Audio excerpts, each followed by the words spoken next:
आधार नहीं है। कीर्ति को मोदी की गरिमा में संस्कृति का सम्मान न भूले, वसुधा का कल्याण न भूले। निर्माणों के पावन युग में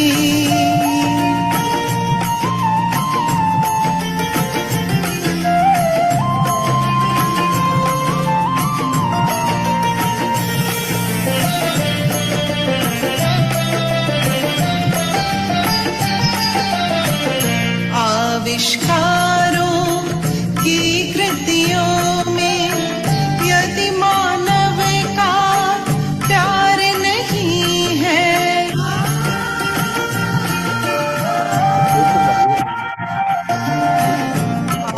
आविष्कारों की कृतियों में यदि मानव का प्यार नहीं है, सृजनहीन विज्ञान व्यर्थ है। प्राणी का उपकार नहीं है, प्राणी का उपकार नहीं है। मौलिकता के उत्थानों में जीवन का उत्थान न भूले, वसुधा का कल्याण न भूले। निर्माणों के पावन युग में हम चरित्र निर्माण न भूले, स्वार्थ साधना की आंधी में वसुधा का कल्याण न भूले। निर्माणों के पावन युग में, निर्माणों के पावन युग में, निर्माणों के पावन युग में।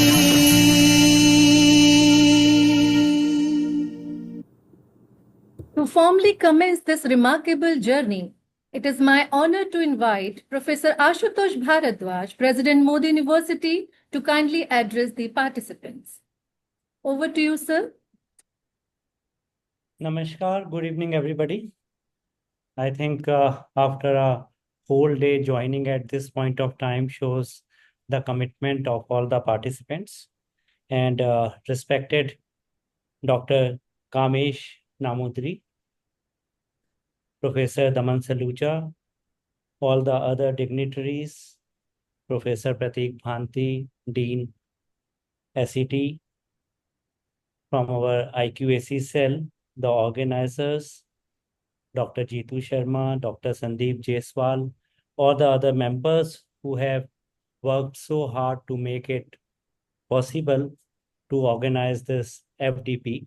And all the important is the resource persons, they have agreed to deliver lectures in this faculty development program. I thank everybody on behalf of Mody University, and most importantly, all the participants. Without them, it is this FDP is organized for them, and without them, it cannot be a success. And I can see so many, more than 100 participation is there. So I welcome them all to Mody University. I was looking at the theme of FDP as already mentioned by Jeetu ji, and all of you are aware, AI and innovative engineering in healthcare, from smart implants to wearable tech.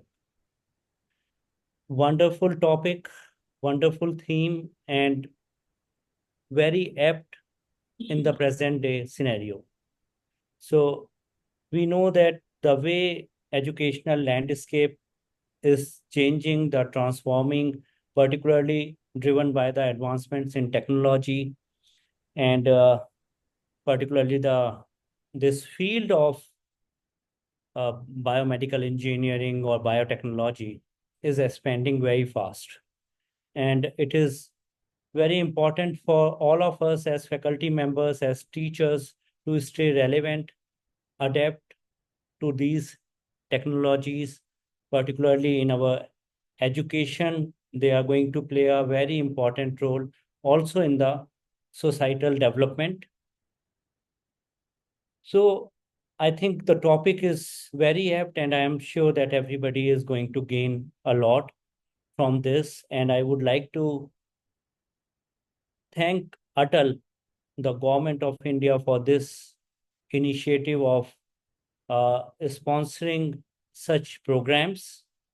And I'm sure that it will contribute towards the nation building, because these technologies, if we could produce in our country, which are coming up, particularly the wearable technology is becoming very important, and it is in the reach of so far celebrities in foreign countries, but I'm sure with the technology development, it will reach to the common man. Though smart watches have become very cheap, and they can also monitor a lot of things. So this program is going, I am sure, is going to be a success. And as teachers, I was saying that it is our responsibility to learn as well as teach our students, keep them abreast of the latest developments in their own field. So this program is going to contribute in that direction as well. And all the topics I have gone through, they are as per the theme of the FDP. So very well done. And again, thanks to all the resource persons for delivering lectures on these wonderful topics. They are adequately covered. And I congratulate once again all the participants for enrolling in this course. And I'm sure they will definitely have a lot of takeaways to be incorporated in their professional careers, in their research, and which will ultimately benefit their students and generate a workforce for the country to contribute towards achieving the goal of Viksit Bharat in 2047. Thank you. Thank you all. And I apologize for joining little late, 7 minutes late. So my apologies for that. Thank you. Thank you, sir, for your encouraging and inspiring words.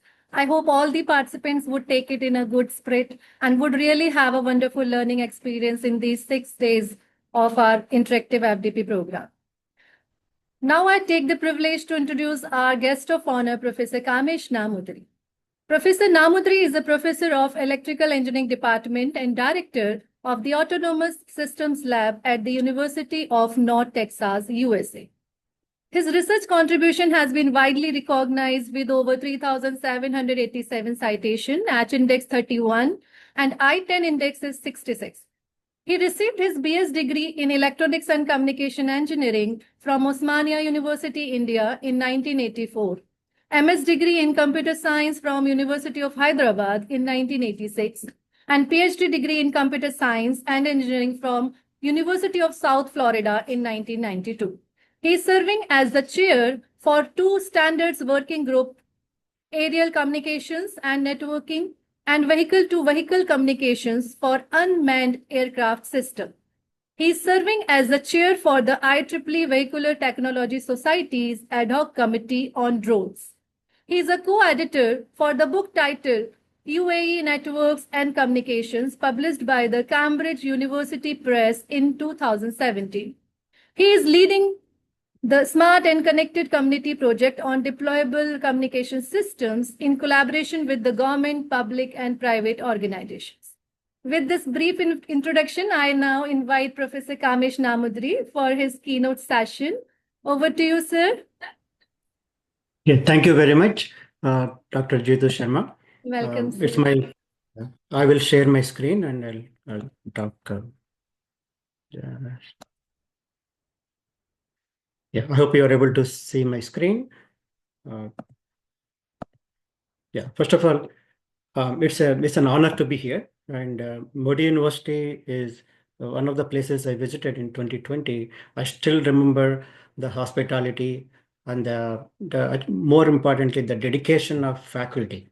So I really commend the administration and faculty for keeping up with the state of art And especially this program demonstrates the commitment and dedication of the faculty, and then to help the community in general, especially the students and faculty. And this program is intended for faculty development, and the topic is very apt, and it is very I mean it's a timely rather. And I want to share with you something more personal. Recently, my daughter joined in a medical program. I didn't know that there was something called engineering medicine. So engineering medicine is an opportunity to combine engineering and the science aspects of medicine. And this is a new program, I believe. So with that, I wanted to.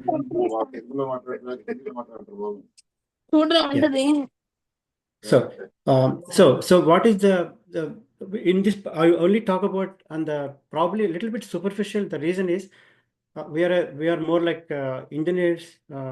We don't integrate. We don't really do deep integration with the medicine, with the subject of medicine. However, even at top level, a high level, I see significant potential for engineers to work side by side with the physicians.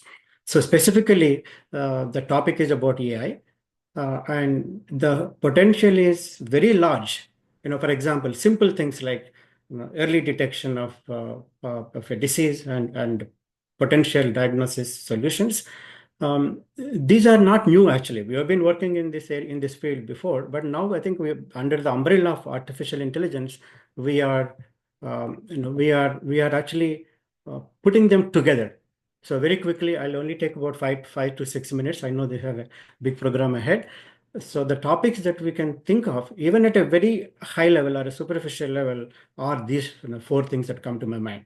Robotic assisted surgeries, remote monitoring of telehealth. As I said, these things are happening now. For example, robotic surgery is part of the engineering medicine program at Texas Austin in Houston.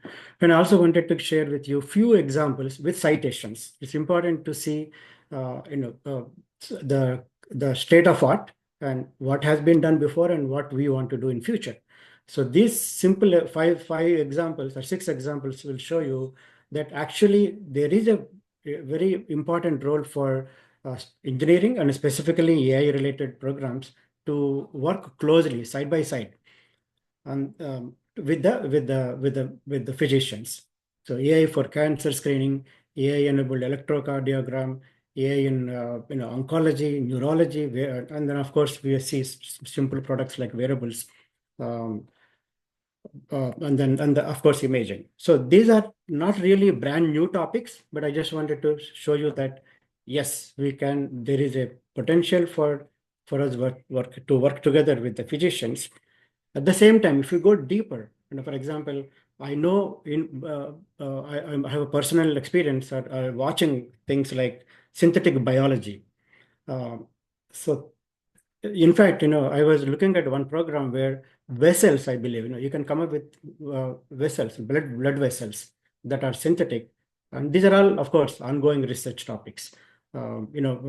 Alternative is currently what goes on is you take out one vessel from, for example, from some other body part, some other part of the body, and then put it in somewhere else. But instead, synthetic biology allows us to design things or manufacture things that probably safer and also that help in faster recovery, etc. So what can we do actually in terms of AI? Basically, you have a lot of computational power and then a lot of information in very quick access. With all this, fun thing is we can provide good insights, as you see in my presentation here. And then some of the patterns are, however intelligent we are and however capable we are, it is difficult for us to, as a human being, to see the patterns that are underlying the data, especially with the large data. Again, the more closer we get into, the more integration we can do with the, and sit together with, for example, with a physician and look at what kind of machine they use and what kind of processes they follow. The more we integrate, the more we are going to discover. And ultimately, AI also requires us to what you call follow ethics, and accountability, and so that's why we see explainable AI. All these topics are very relevant for for integrating or using our AI and machine learning techniques for for the medical diagnostics and other topics. So I'm sure the participants are going to benefit a lot. The way I see is that you have a very nice program with 13 sessions covering from what I call overall concepts and go into deeper about, like, for example, biosensors. They say actually there are three levels of integration. One is we say interdisciplinary, cross-disciplinary, and the third is called translational research. So the closer we get into, the closer we can get a chance to sit with a physician, the more we can do. And then these efforts are already ongoing. I'm aware of some of these projects. For example, drug discovery, drug delivery. So engineering has a lot of role to play. Then personalized medicine, that's another interesting thing. Sometimes one solution doesn't fit everybody. So given that the more we know about individual level or at least group level, for example, ethnicity sometimes plays a role.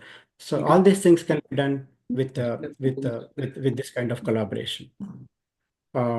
So in a nutshell, I think this ATL program is an opportunity for engineering faculty to learn from the physicians and researchers who are working in medicine and come up with some outstanding innovative research results. So with that, I think I wish all the best for the participants, and then again I commend the dedication, leadership, and the hard work. I know it's not an easy thing to put together this in an event like this. It takes a lot of time before and even after. So with such a dedication, I'm sure the Mody University participants at Mody University and all over the country will benefit from this program. And again, congratulate the Mody University for providing this kind of opportunity and a venue for everyone. Yeah. Thank you. Thank you, sir. Thank you, Professor Namudri, for delivering such an enlightening and thought-provoking session. Thank you so much, sir, for your words. We are truly grateful for your time, your expertise, and valuable knowledge you have shared with us today, right now. Sir, may I kindly request you to share your email ID so that our participants can reach out to you and express their interest in research collaboration also? So Definitely. In fact, it's my pleasure. I'm going to put it in the chat box. Yes, sir. Please. Thank you once again. I now request Dr. Pratik Bhati, Dean SCT and convener of this ATAL-FDP, to give overview of Mody University and School of Engineering and Technology and its visit. Over to you, sir. Am I audible? Hello? Hello? Yes, you are audible. Okay. Good evening, everyone. Respected President, sir, guest of honor, Professor Kamesh Namudri, University of North Texas, esteemed speakers, fellow faculty members, and dear participants. I welcome you all to the inaugural session of the ATAL-FDP, organized under the aegis of AICT here at Mody University of Science and Technology. At the outset, I extend a warm and heartfelt welcome to all our distinguished guests and participants who have joined us from different parts of the country. Your presence today reflects your commitment to a continuous learning and academic excellence, the very essence of this faculty development program. Mody University of Science and Technology stands as a premier institution dedicated to empowering women through quality education. Nestled amidst the serene and green campus, sprawling 265 acres in Lakshmangarh, Sikar, Rajasthan, the university blends academic excellence, research innovation, and value-based education. Since its establishment under the visionary leadership of late Shri R.P. Mody ji, the university has been steadfast in its mission to cultivate intellectual growth, technical expertise, ethical values, and global citizenship among its students, anchored in philosophy that seamlessly integrates modern education with cultural heritage. With 6 constituent schools ranging from engineering and technology to management, design, law, liberal arts, and sciences, finishing skills, the university has been shaping competent, confident, and socially responsible professionals. Our focus has always been on nurturing holistic growth and preparing students not just for careers but for meaningful lives. The institution's commitment to academic rigor is reflected in its globally benchmarked programs, which holds prestigious accreditations such as ABET for CSE and ECE in the past years, as well as NAC A+ accreditations and approvals from national bodies including UGC, AICT, BCI, PCI, etc. Additionally, the university holds zero recognition and is an active member of academic associations including AIU, AACSB, and recently Mody University has been recognized by the QS Gaze in the diamond category of the institutions.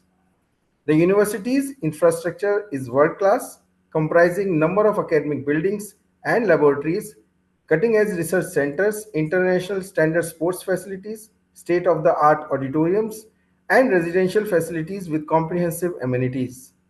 The fully Wi-Fi enabled campus with advanced digital infrastructure ensures that the technological learning remains uninterrupted and accessible. Through sustained partnership, joint research internships, and skill development initiatives, the university continues to contribute to the creation of future-ready professionals. In essence, Mody University of Science and Technology exemplifies an educational paradigm that nurtures not only academic and technical excellence, but also character, leadership, and global awareness. As a result, it presents itself as an ideal academic partner for forward-looking IT business seeking collaboration in research, talent development, and innovation-driven growth. As far as School of Engineering and Technology, SET, is concerned, it is the pride of Mody University and offers a vibrant ecosystem of innovation, research, and technical excellence. We offer undergraduate, postgraduate, and doctoral programs in diverse disciplines of engineering, computer science like computer science, electronics and communication, biomedical, mechanical, electrical, and nuclear science and technology.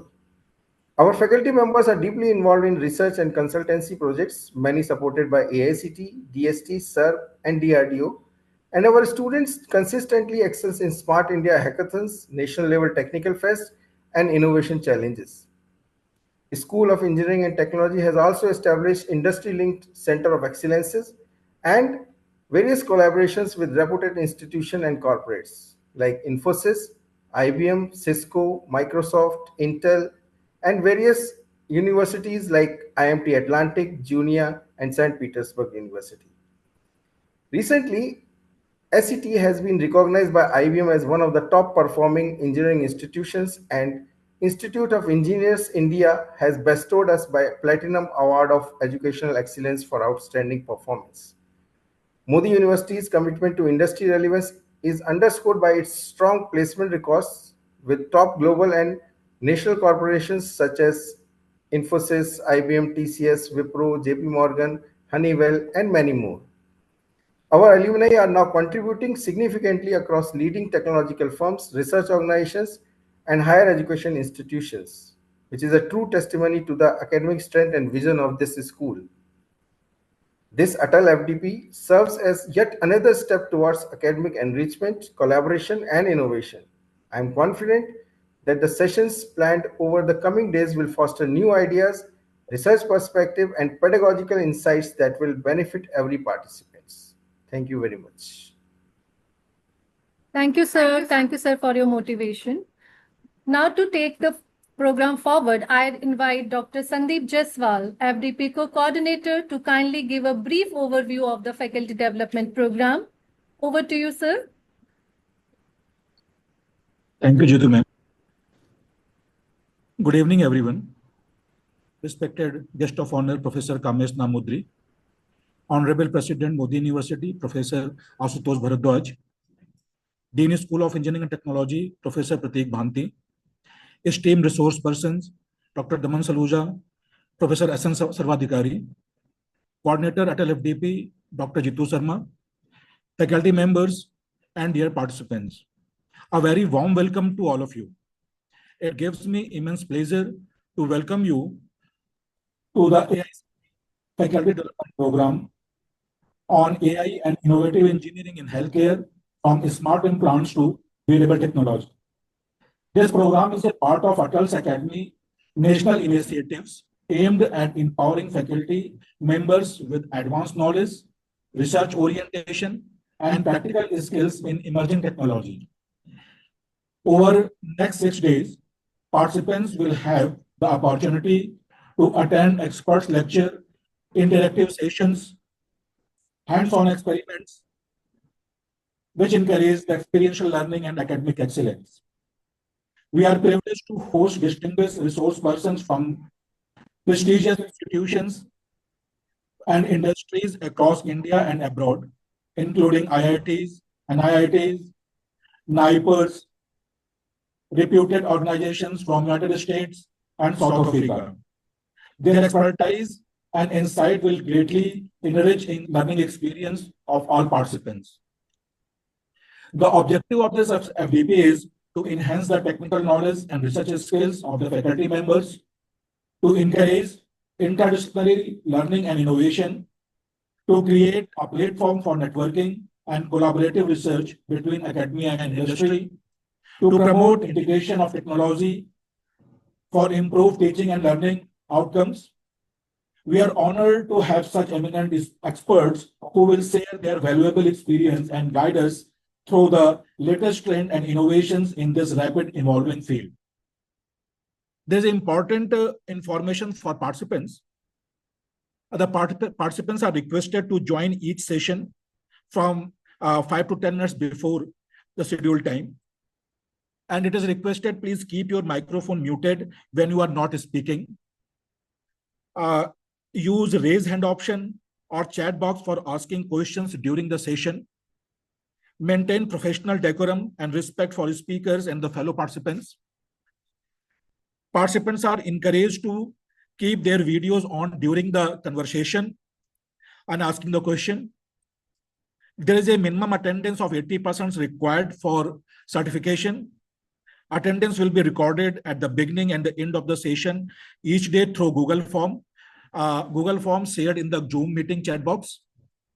The final quiz is also mandatory, and the participant must secure at least 80% marks to receive the certificate. Daily feedback forms, reflective journals, and other necessary documents will be shared through WhatsApp group as well as email. Final feedback submission must be completed through the ATAL online portal.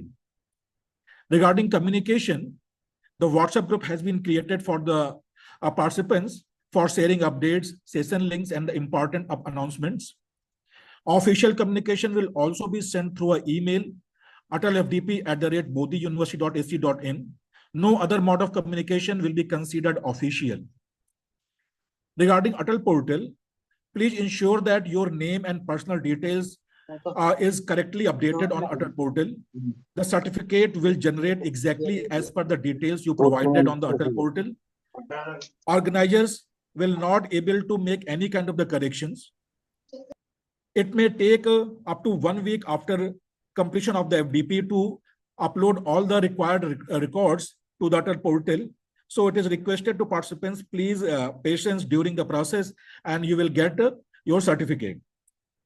The videos of all videos of the session will be uploaded a YouTube link, and the link will be shared with you. On the behalf of Organization Committee, I express my sincere gratitude to AICTE ATAL Academy for giving us opportunity to organize this faculty development program. My heartfelt thanks to our Honorable President, Dean School of Engineering Technology, and the management of Mody University for their continuous support and encouragement. Once again, I welcome all the participants and wish everyone an intellectually enriching and productive week ahead. Thank you very much. Over to you, Judith. Thank you, sir, for outlining the objective and structure of the FDP. Before proceeding to the first session, let us take a moment to express a heartfelt gratitude to all the dignitaries and speakers who have graced the inaugural ceremony with their presence and words of wisdom. On the behalf of organizing committee, it is my privilege to extend heartfelt vote of thanks to all those who have FDP a great success. First of all, I want to thank our guest of honor, Professor Kamesh Namadri, for gracing this inaugural ceremony with his presence and support. Sir, we look forward to opportunity of welcoming physically at our university and listening to you face to face. I would like to thank to our patron, President Mody University, Professor Ashutosh Bharadwaj, for his constant motivation and invaluable guidance throughout the planning and execution of this FDP program. I also extend my sincere gratitude to our convener and Dean SET, Professor Pratik Bhanti, for his constant motivation and invaluable guidance. I also would like to thank FDP co-coordinator Dr. Sandeep Jaiswal for his dedicated efforts and contributions in organizing this faculty development program. I thank two organizing committee members, Dr. Vikrant Sharma, Dr. Khemraj Deshmukh, Dr. Manpreet Kaur, and Ms. Manisha Sharma for their hard work and commitment in making this FDP a great success. Thank you once again. I now request to everyone to switch on your camera for a group photograph. Please switch on your camera for a group photograph, please.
Done. Thank you all.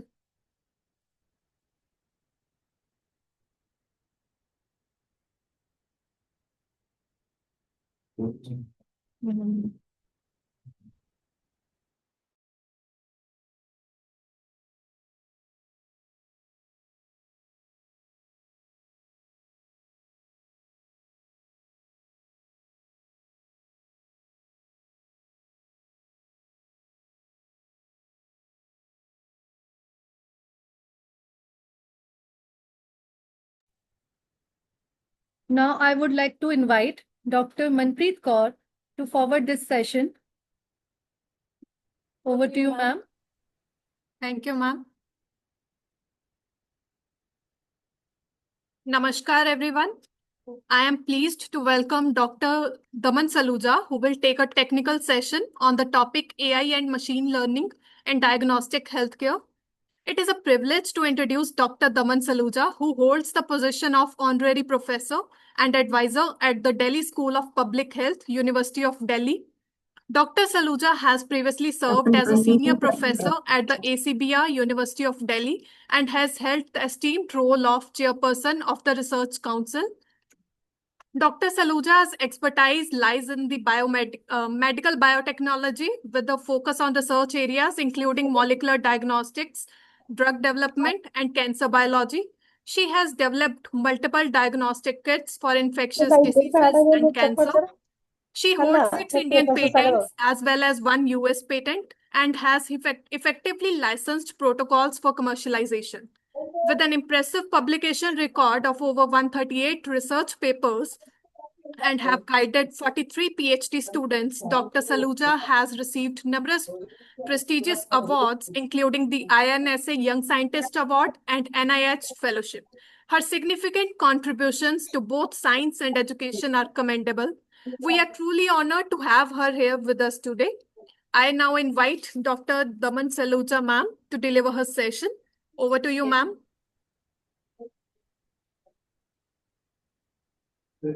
Thank you, the organizers, and especially Dr. Ashutosh Bharadwaj for inviting me here. I must say that Dr. Kamesh has by introducing slightly AI in health sciences has made my introduction easier. So let me share my slides, or we will see if you want to.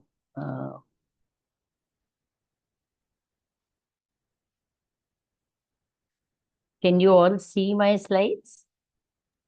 Yes, ma'am, it is visible. All right. So, I have there's a slight difference in the title mentioned there. Maybe I did that by mistake. So basically, it is AI and machine learning in health and medicines. So the topic may slightly be different, but it is a sense is the same that we are talking about in the whole thing. So this slide actually, Dr. Kamesh has already talked about that how AI is related to health.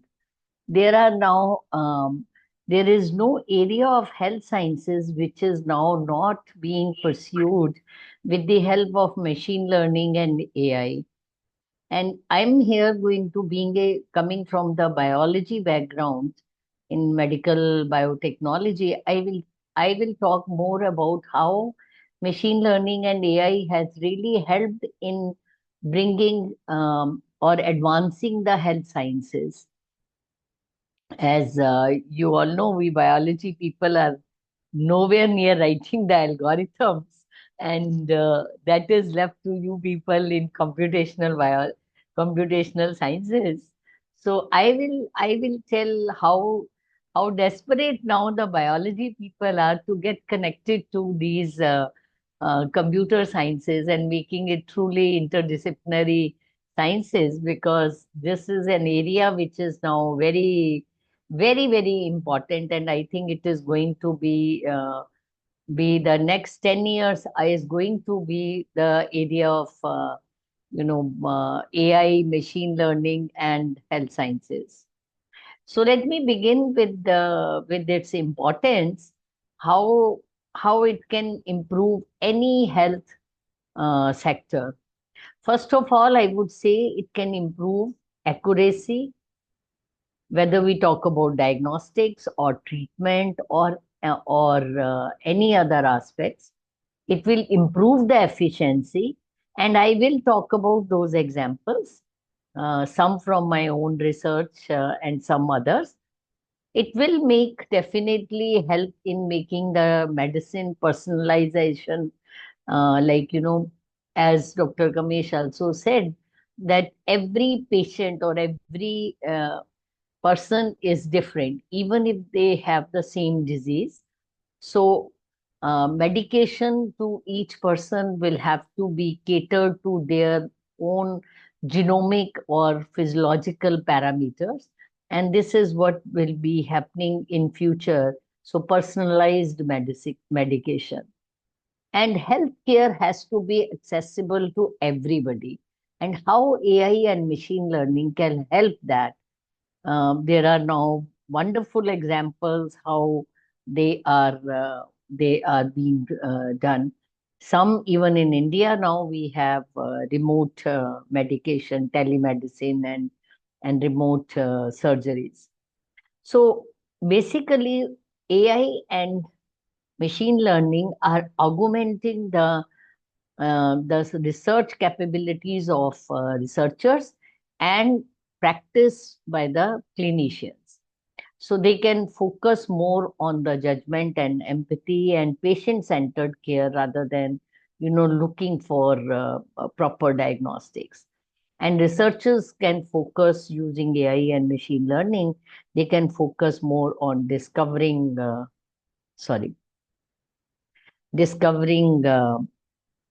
in the diagnostic and the detection protocol. So it is definitely going to improve the uh, discovery of new drugs, vaccines, and also these days we hear so much about antimicrobial resistance and genomic diseases, their early diagnosis, and their remedies. So let's see how it is going to augment one by one, how it has helped AI and machine learning has helped in augmenting the capabilities of the doctors. You must have now seen lot of posters in various big hospitals on robotic surgery. What exactly is that? So robotic surgery is all that you have a definite program, chip, and everything which is AI machine learning based, which of course the clinician will operate the machine or the robot which will help in the surgery, but it reduces uh, the invasiveness of the technique. That means it is minimum invasive procedure, and that will help in reducing the recovery time and lowers the risk of complications. And not only that, the hospital stay of the patient is reduced, and as a result, it will be cost effective to the patient also. So it is now being widely used in cardio diseases, orthopedic. Lot of orthopedic surgeries are now done with the help of robots. And more recently, cancer surgeries have also been started with this. In fact, in India also, now we have robotic surgery is being performed in several hospitals. And I will show you there is not only that, there is India has come out with its own robotic system for surgery very recently, and they have tested it. And and from there, they are also now using the imported robots as well as now Indian robotic surgery tools. They are doing remote surgery as well. And this is all possible because of the AI. So this is a simple robotic knee surgery where you can actually see there are the arms of the robot are being utilized, and the doctor is programming the robot, the arm of the robot. So you can see it here in a more close-up manner how the surgery is being conducted using the robotic arms, but they are of course operated by the clinicians. But robotic surgery has been also now, this is being done in a remote manner, which is very, very important because there are a lot of places where we do not have good infrastructure. So if we can have if we can plan, the clinician cannot reach there. So if we have, or the surgeon cannot reach there, if we have robotic surgery in place, then the clinician or the surgeon, highly skilled surgeon, can operate from miles away or hundreds and thousands of miles away and can operate the patient. Because of his expertise, he can really successfully complete the surgery, even howsoever complicated it may be. In fact, as I was talking about, SSI Mantra is first Indian remote surgery tool which has been used in January 2025 this year itself. An indigenous surgical robotic system was used for a very short distance, 280 kilometers. But then in few months, January 2025 and then March 29th, they had a heart surgery was performed 2000 kilometer away from Gurugram to Bangalore. And then very recently, July 25, a very telesurgery was performed in intercontinental, which is 10,000 away from Indore. To patient was in Indore, and this was done from this. So I will just like to play this just to impress upon you. I will like to play this video of this very important surgery that I'm sorry this because I had downloaded this.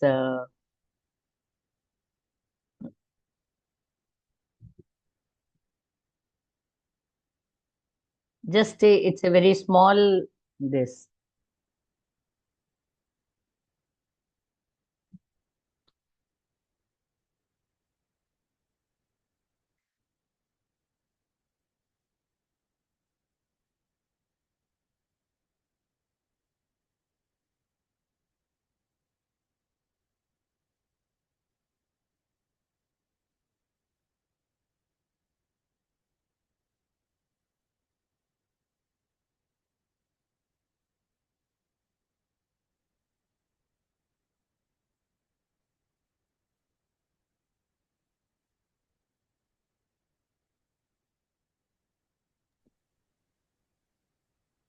Ma'am, any help is required in this regard? No. Can you see it?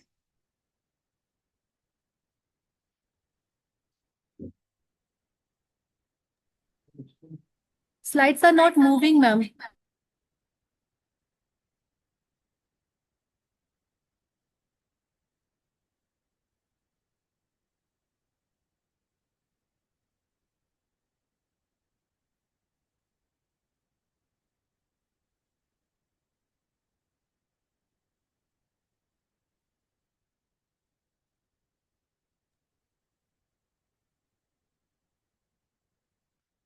So you can see that how complicated surgery it was, which was performed No, you have to, I by think you have to share your screen for I the YouTube. again. So Okay, yeah, this was nobody could Ma'am, see stop what sharing you have first, played. then again sharing your I page. see. Somebody else I can see. play this YouTube video.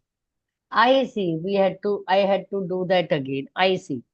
All right. Anyway, you have in the PPT that I had sent, but what I all wanted to emphasize was that this was. Let me just. So you meant. Let me see if you can see it now. Can you see it now? No. Okay, it doesn't matter. So we can just. All right, I will just go back to. um, let me just.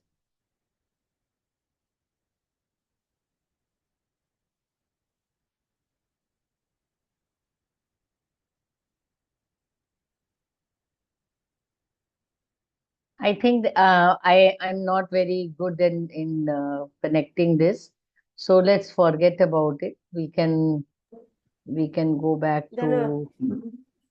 I will go back to the slides.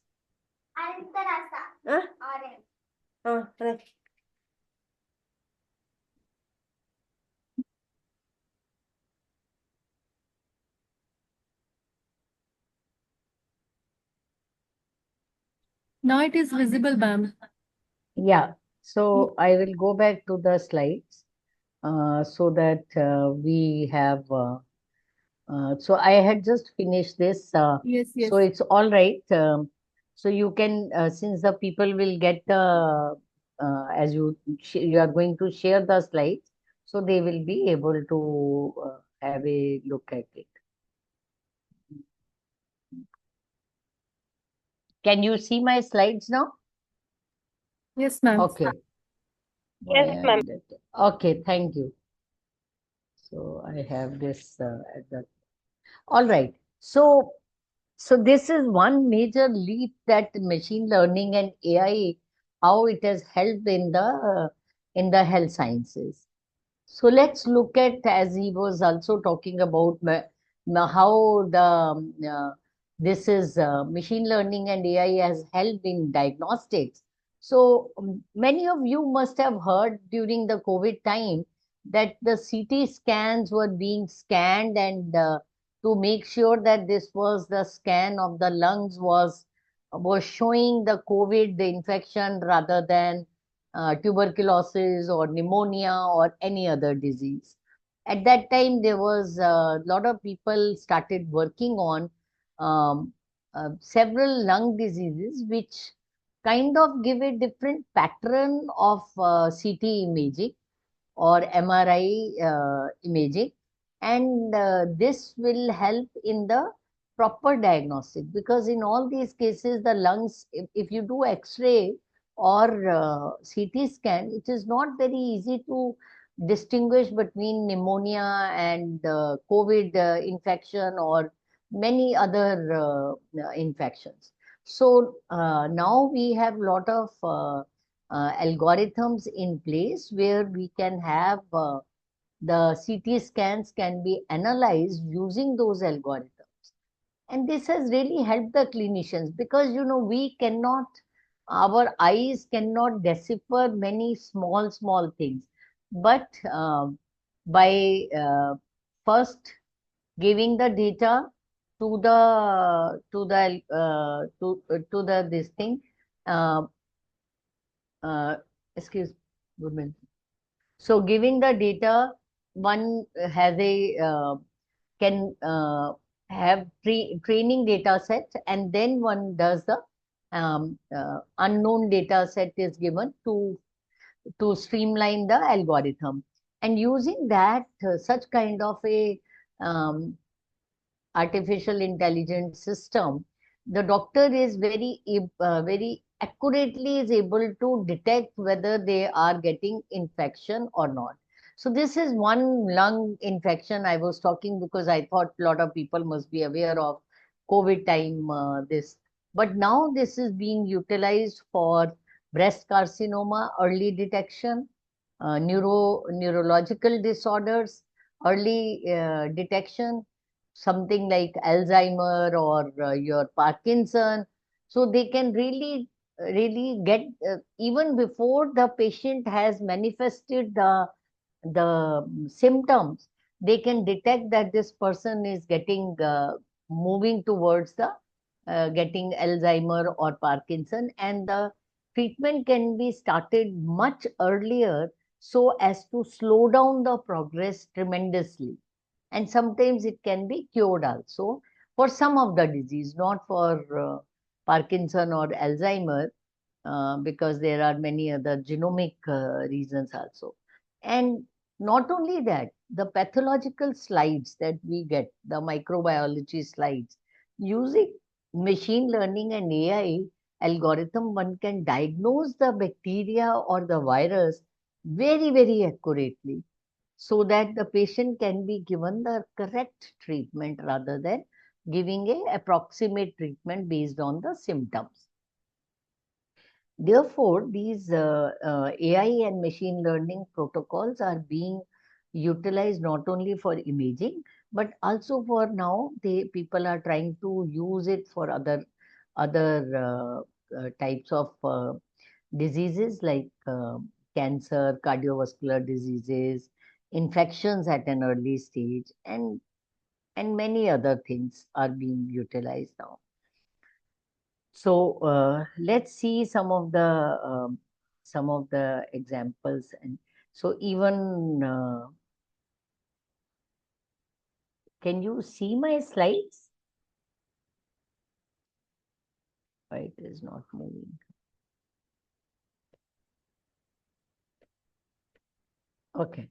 So let's see. I will talk about little bit in detail about the drug discovery and development, where the new drugs are being discovered using the machine learning and AI algorithms. So let me just briefly tell you what is the normal way of drug discovery we had 10 years back. So people would isolate lot of compounds, check them on the cell lines, and then see, let's say I want to look for a cancer drug. So I want to see if the drug is killing the cells, cancer cells. So in petri dishes, in thousands of petri dishes, I will have cells growing, and then in each petri dish, I will be putting each drug, and then I will score which of the drug had killed the cells. So this is a very laborious step, because right in the first step itself, it would take years to finish all the screening, because you can have thousands and thousands of drugs. Okay, and it was very expensive, because growing the cancer cells or any cells require natural media and all that, so it was a very expensive. But based on the algorithms of machine learning and AI, this process has been reduced from years to months, and drug protein interaction can be deciphered by using many of these tools. Some of these tools can also be so let me okay, so s- all right, so I have the diagnostic tools, drug discovery tool little later, but then for COVID this was utilized, and now for cancer people are using it a lot. In diagnostic also, for in vitro diagnostic, AI is being utilized. In fact, not only for that, but for vaccine development also, it has been utilized. How AI and machine learning can be utilized for developing the antibodies. Uh, so, all right. So let me give you first some example, which will form also the basis for your drug discovery. So antibodies are always have to interact with some kind of receptor or some kind of protein, so that it blocks the infection. Right? So you first have to predict the antigen or the protein to which the antibody will bind, and then you look into the antigen antibody interaction. So there are now various AI driven tools like AlphaFold 2, Rose, TTA Fold. These are very recent AI based tools which can predict the 3D structure of the protein to which you want to design a antibody. Now, why I want to know the 3D structure of the protein? Because I'm trying to find out where the virus will will touch or bind. Now, wherever the virus is binding, that is the pocket I want to block with antibody. So I need the structure of antigen, so that I can accordingly find a antibody or design an antibody which will block that site, so that now the viral protein or the bacterial protein cannot bind, and therefore infection will not set in.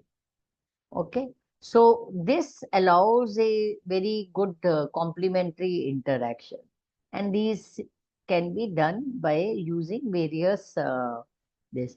So you can take the whole genome of a pathogen and then try to form a by using these tools, you can try to predict the structure of these proteins.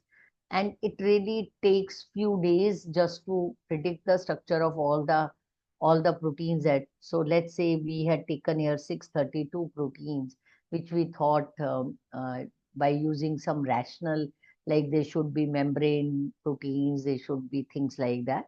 So we tried to find out where they are, or whether they are secretory or they are on the outer membrane of the cell, or and what are their physiological properties. So based on that, we had taken the only outer membrane or inner membrane protein, or in between the two membranes, as they are bilayer.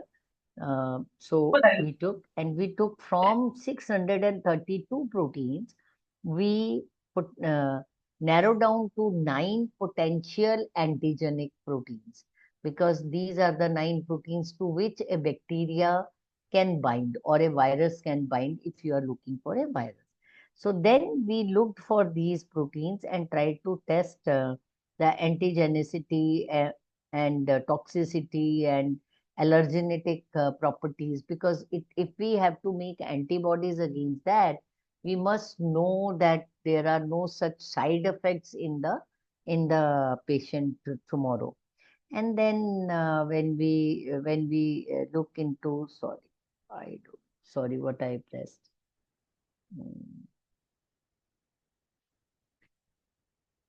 No, it is here, right here. All right.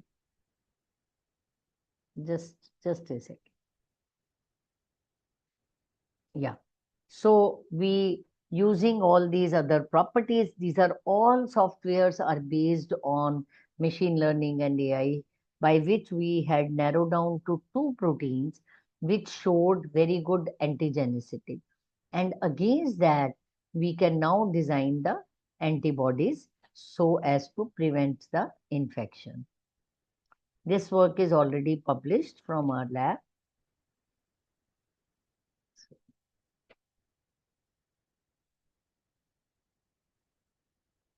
Some problem in moving this.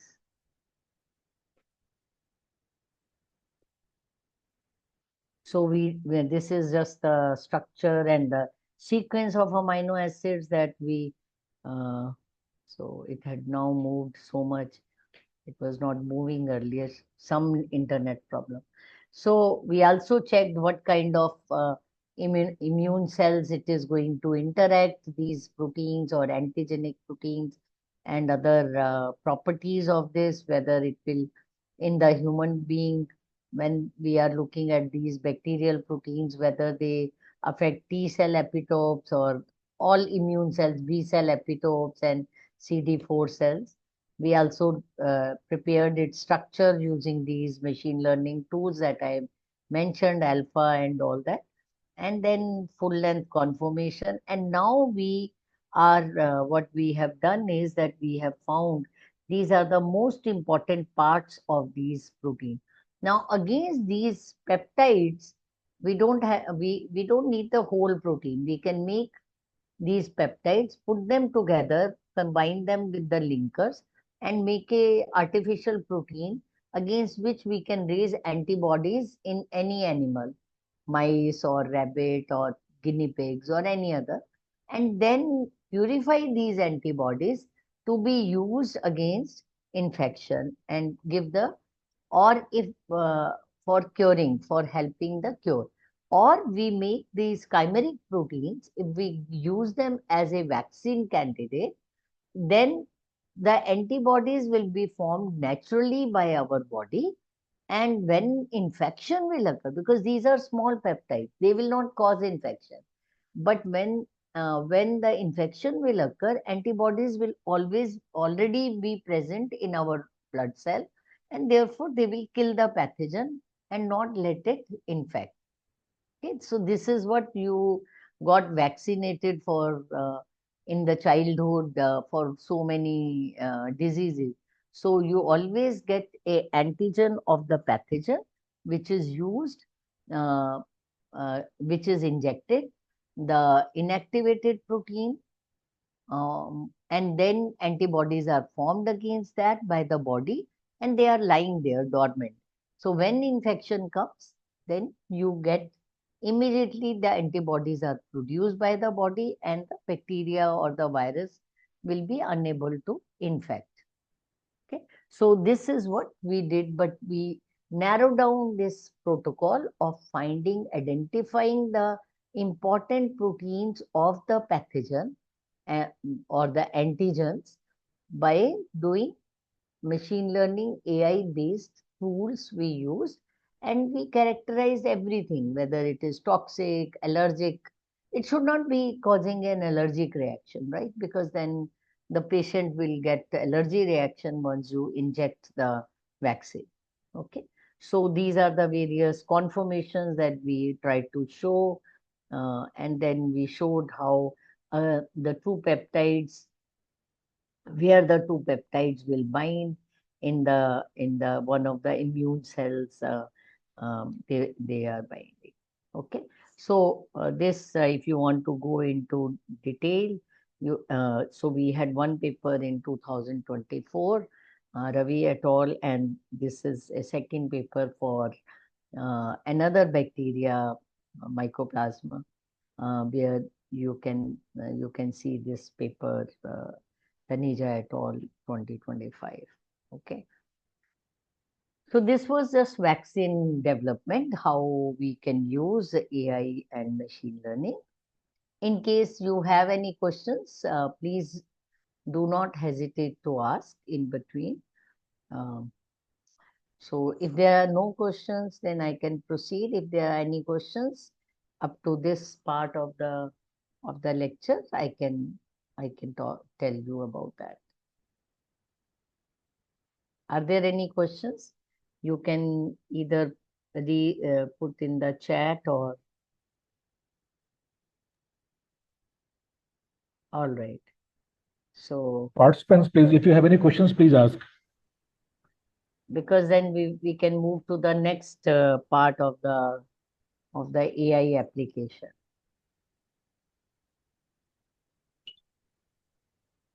Ma'am, right now we have no questions. Please go ahead. Okay. All right.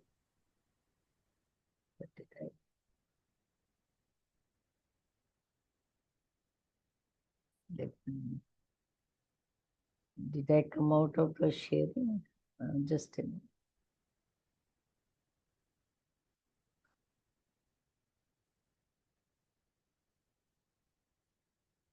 Have I come out of the sharing?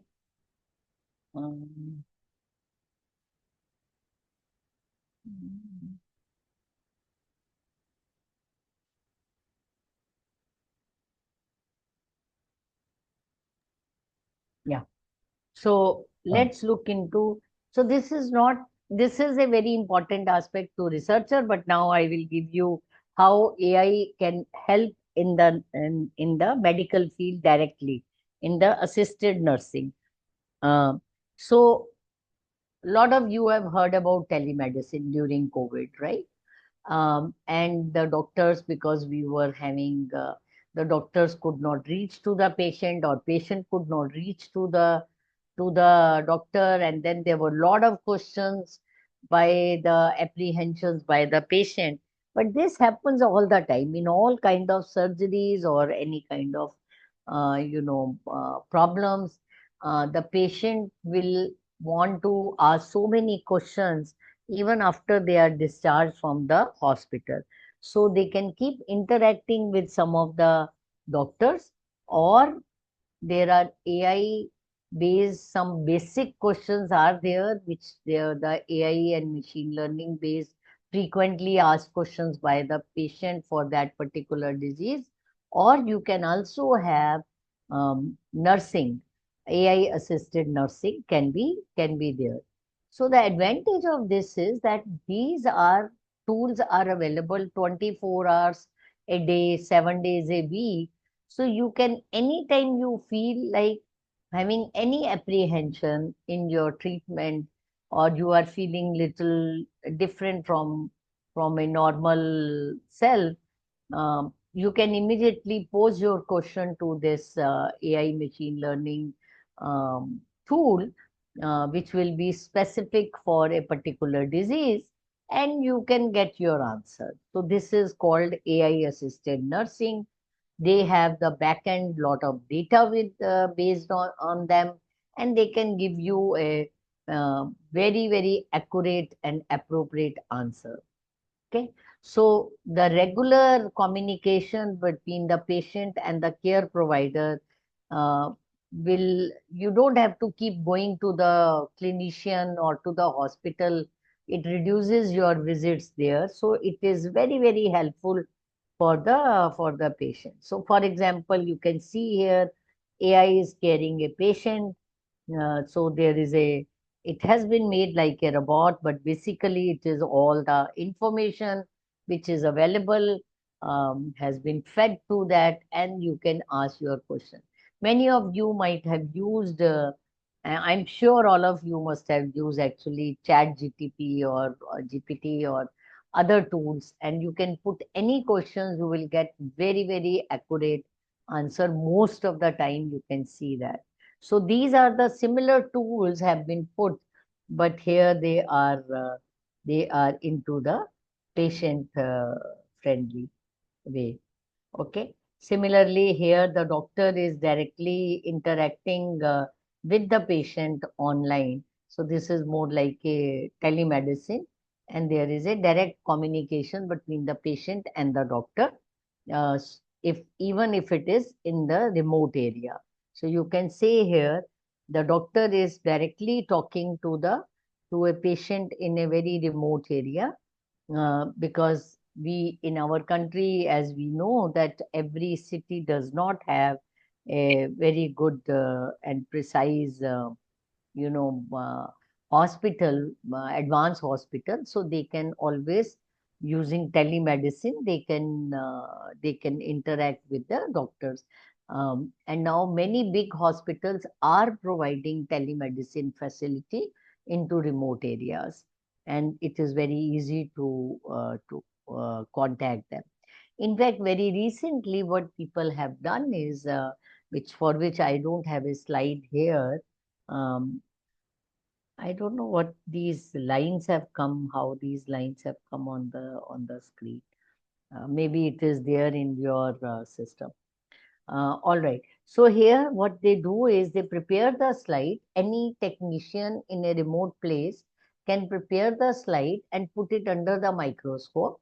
The microscope will take the image, and you can see here the image is there, and it is sent to the doctor in the main hospital, major hospital in the city, and they diagnose it, and then they inform what will be the medication for this particular person. So not only the direct talking between the patient and this, even some of the tests can be performed, and they can be identified by by the clinician, a pathologist, and the clinician can give the correct medicine. So this image detected diagnosis is a very, very important tool nowadays that is being coming. Okay, so even you can detect many toxins using a diagnostic system, which you can by using the cell phone, you can send the information, and it will tell you very accurately how much is the cytotoxin present or in a particular area. It can be environmental, it can be water, it can be food, it can be anything if you are trying to detect. So, so I now once again comes to some part of our own research where AI tools were used for drug discovery. So you can have it for any chronic diseases, you can have for lifestyle diseases, you can have for infectious diseases. So your chronic disease like cardiovascular disease, diabetes, and your life-threatening disease like cancer, infectious diseases are a very common thing. So why I say these diabetes and cardiovascular chronic diseases are very important, because you come to know about these diseases when they have advanced. You cannot detect them or diagnose them in an early stage. Okay. So these diseases are very, very important to find new drugs. And why new drugs now? Because some of the drugs that we have been using so far, we have diabetes, drugs for diabetes, we have drugs for cardiovascular disease, we have drugs for cancer or infectious. But we are having problems like infectious diseases, lot of resistances come. For cancer, all drugs with all kind of the existing drugs don't work for all kind of cancers. Same is problem with diabetes based on the metabolic differences. Some drugs are very good, work very well for one patient, the others don't work. And we don't have too many variety of drugs to cater to the various different patients. And same is true for cardiovascular disease. Okay. So some of the machine learning AI tools used in drug discovery are as I told you, these are all AI-based tools. So you can see, I'm sure you can, so there are hit discovery, you can discover targets by using AlphaFold, as I told you earlier. Then you can find out the proper hit by AtomNet, DeepChem, and Reinvent. And you can use Discovery Studio, Accenture, Schrodinger to find out the optimum lead compound. And then you can check using deep talks and these programs to find out the toxicity of the drug. This is all being done in silico, not in the patient. Okay? So this is very important because this reduces your drug discovery from 10 to 12 years to maybe 2 to 3 years itself. Okay? So these are based on the neural network for predicting binding of small molecules to the protein AtomNet. DeepChem is an open source machine learning toolkit for molecular modeling.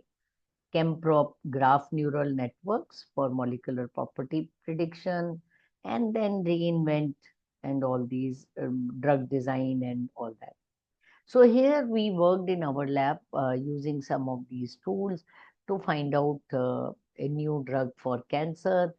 We used the target we used was telomerase because it is present at the end of the chromosome. So each chromosome has telomeres, and in a normal cell, the telomeres stop growing because cells stop growing. But when there is cancer, there is rapid cell division. So these telomeres are also formed. The activity of the enzyme increases because it has to, every time a cell divides, it has to also form telomere at the end of the DNA, chromosomal DNA. So this enzyme is very, very important, and it is overexpressed in 80 to 90% of the cancer cells.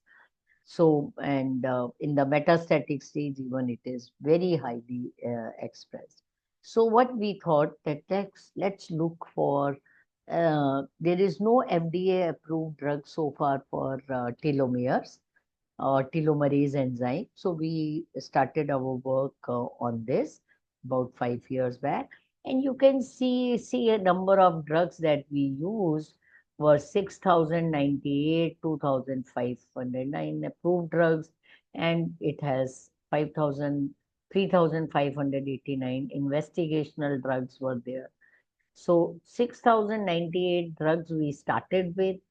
We used various filters, Lipinski rule of 5, and these are standard tools that are there that you keep on funneling and trying to remove all that is not appropriate for your, and then you do a drug protein interaction, like we knew our target telomerase, so we did some binding studies and then do MD simulation, and finally we came out with 5 important drugs in silico.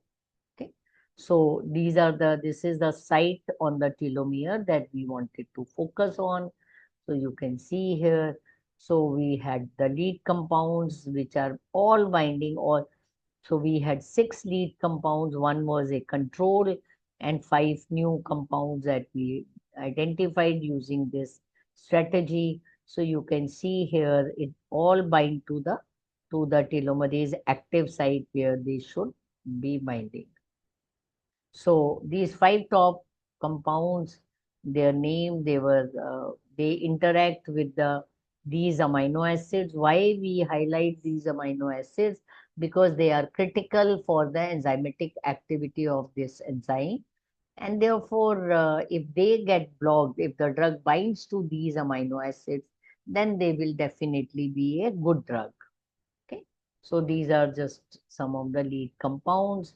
So you need not go, just to tell you that we took the top 5 and a positive control BIBR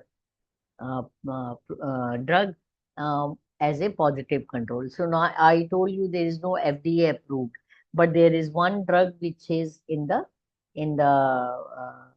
clinical phase trials.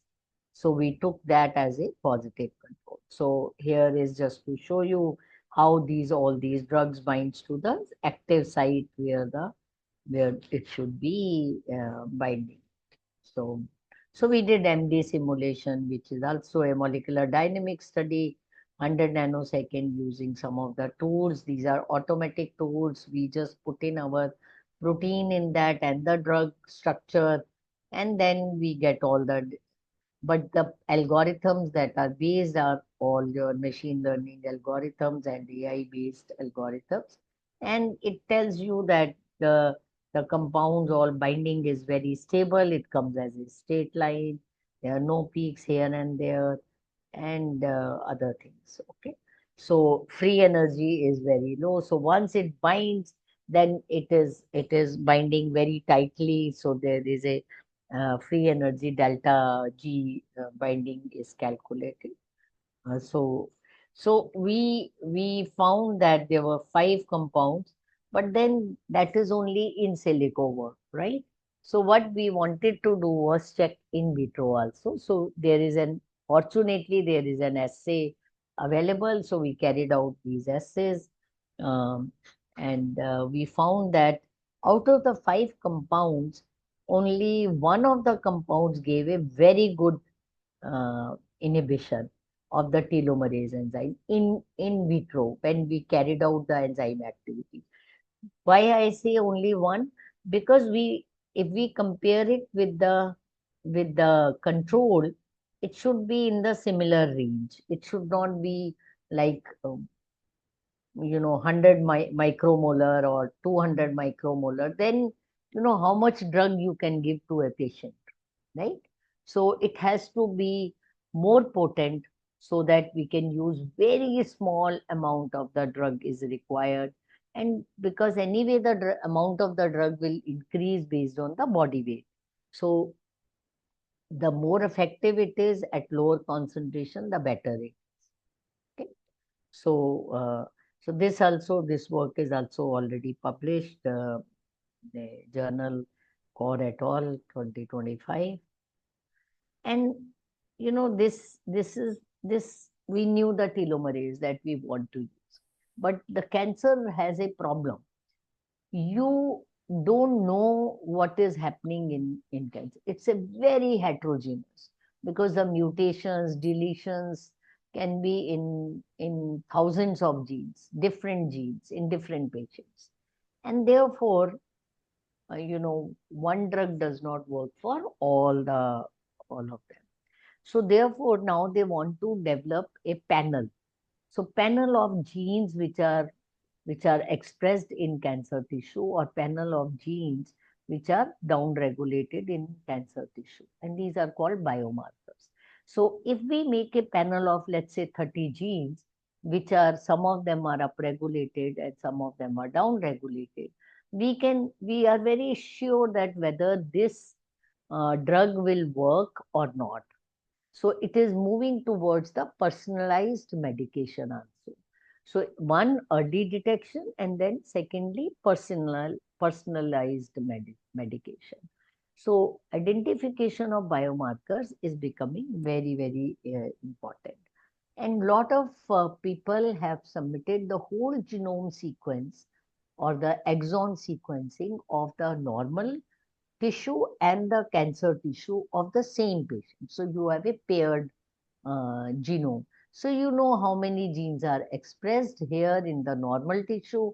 Let's say if it is, I'm talking about oral carcinoma, on one side it is cancer, on the other cheek there is no cancer. So they will take sample from both and do the exon sequencing.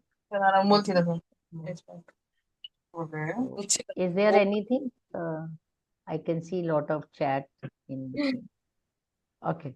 So please switch off your mic if you are. Participants, please switch off your microphone, please.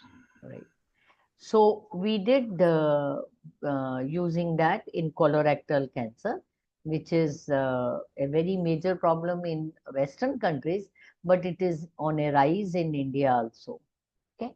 So by using various tools and targets, so we we carried out all the transcripts. So you can see that normally there are 30 to 40,000 transcripts that we look into. These are the various AI ML tools which are being utilized in exon sequencing analysis. So we try to find out heat through heat maps what are the differentially expressed genes, and then we try to see their significance, which kind of biological functions they are into, and then they are into where is the significance in the metabolic pathways. So you are talking about big number of genes and exons. So you definitely require the tools of machine learning and AI. And finally, we narrowed down we took three such geo data sets, gene data sets from three different cohorts of patients, normal and cancer. And we found that 84 were common genes between three different cohorts, and which were upregulated, and 209, 200 were downregulated. So we analyzed these genes using once again, all the programs, enrichment analysis, what kind of pathway they fall into, and to make sure that what we look into is one related to the cancer development. Okay, because there will be many normal genes are also there which are required for normal metabolic pathway of the genes, which will be common in all geodata sets, right? So we want to rule those out. Okay. So then you make a protein-protein interaction network of these important hub genes, as we call them, and then you go and pursue. And now the important part is you must see, here we used, the advantage was we directly then went ahead and used some of the tools of machine learning. Smart was used, and some data was augmented, and then just to an XGBoot and neural network model was used to further substantiate that the genes that we have identified are actually important genes that we look into by looking into more patient data. Okay. So XG boost and other confusion metrics, etc. were used. This all is also published in Scientific Reports 2024 by Barija et al. So now important part was that the 20 genes that we took, which were upregulated. So here you can see this is the red is all patient data, where it is cancer tissue, and gray is the normal tissue. So you can see that they are, most of them are getting upregulated, and there are certain genes which are downregulated. So these are the important genes that we looked into. So based on this XGBoost and all algorithms, we identified the most important genes. So if we want to see upregulation or downregulation, and then we also correlated it with other machine learning tools. And not only that, we also carried out the potential of these genes, expression of these genes in the various cancer stages, as well as how they are related to the prognostic importance of these genes. That means, do they predict the cure of the patient, or do their expression predict poor prognosis? That means the patient will not survive more than, let's say, 6 years, 5 years, 10 years, like that. So there are these tools are there which you can utilize. Similarly, this was in colon cancer. We also used a similar one for lung carcinoma and other carcinomas, where we used lasso and other tools. and machine learning tools to look into some of the important genes. So what I want to emphasize that you can use these tools to identify the important biomarkers, and then you can verify them in the patient sample directly, as well as from the existing transcriptomic data available online, or you can take the new patient samples in your own hospital and then look for their expression using RT-PCR, or which you all of you are familiar with. So this makes it very important. Yeah. So machine learning and AI is really becoming very important uh, in health sciences. And there are many other aspects which are being utilized now and explored. So I think I'm sure next 10 years is going to be machine learning and AI in health sciences. That is going to be the era. Okay. But there are challenges. It is not that AI is everything, but there are challenges. Because one, you have to remember it is in silico based. So therefore, we have to validate it in the samples, in the whether it is patient data or it is the tissue data. Okay. But another challenge, which is not experimental challenge, is data privacy and security concerns. So if we get the data, all these data for any patient, whether it should be to whom it should be disclosed, who all should have access to that data, should health insurance companies should also have access to that? This is a big question and lot of debate is going on in these cases. Okay. Then whole genome sequencing of the or the exon sequencing of the patient is still very expensive. It cannot be afforded by every patient. Okay. Especially when we talk about cancer or cardiovascular diseases, they already are, especially in cancer where the treatment is already very expensive. So this also puts ethical and legal challenges, and you cannot get away with, the data has to be of very high quality, because otherwise you will have problems. Okay. um, and not everybody wants this kind of data, so there is a lot of resistance, because I don't want to know some mutations which will affect me 20 years down the lane. So I will start getting worried right now. Okay. So that also is an important aspect. That is what I mean. Who all should have access to the data, and how much data should be shown to the patient or to the family. Okay.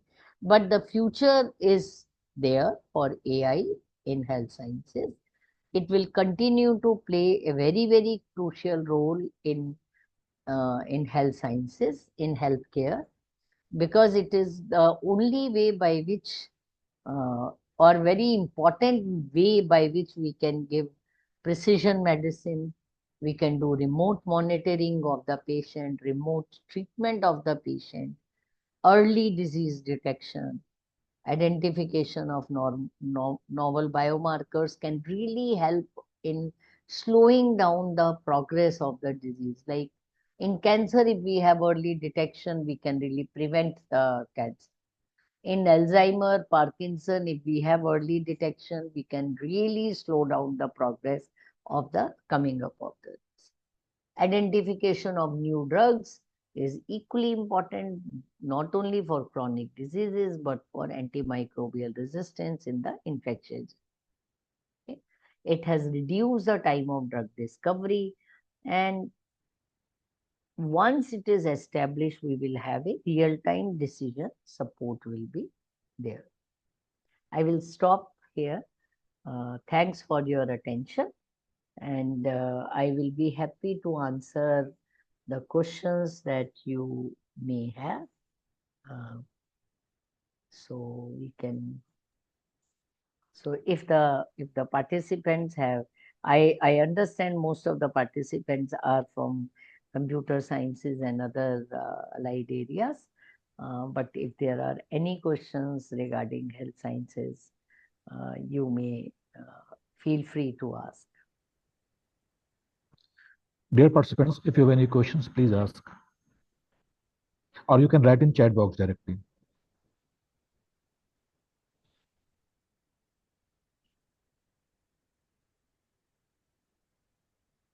And we have one question. Yeah. It is the participant asking, how can we use AI in selecting biomaterial for protein? Biomaterial for protein. What kind of biomaterial you are talking about? You mean drug, or you mean preparing biosensors or It is for tissue engineering antibodies or tissue engineering? application. Tissue engineering application. Okay. So although I do not have any expertise in tissue engineering, but what people have done is basically the membrane, any cell, mammalian cell require adhesion, and this should be a neutral kind of a material. So most of the material that we use are natural proteins, which are used as a surface on the surface on which these cells can grow, and then they can form even the tissue. Like there are different types of fibronectins. So the cell to cell adhesion is very important. So there is a biological process called cell adhesion, in which the two kind of cells communicate with each other, and any petri dish or any kind of material that you use, or the slide on which you are growing the tissue, should have uh, a coating of this adhesion molecules, and so that the tissue, the cells can grow on that. They even grow on top of each other only because of the cell to cell adhesion, and that is important. And it should not be a toxic, of course, because then the cells will die.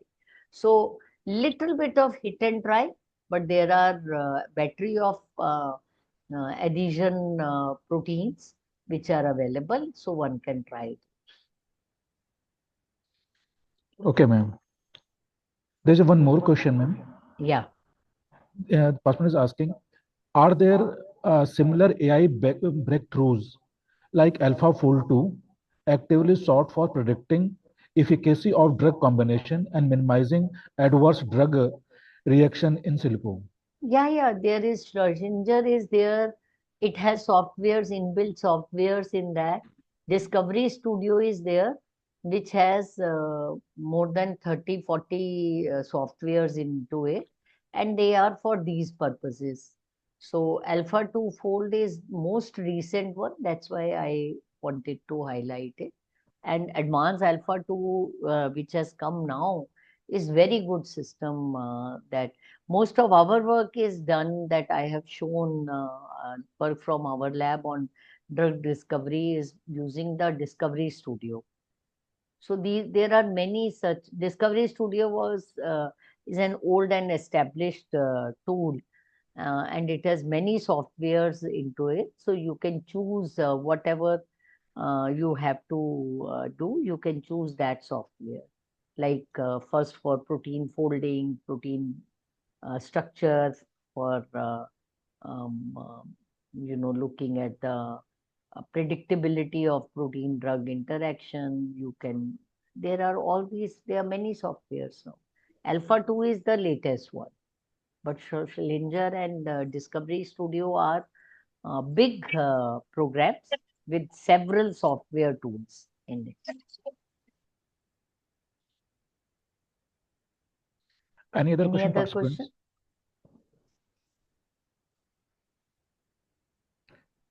Ma'am, one participant is asking, what are the data sets available for validating some experiments regarding this metabolic reprogramming gene?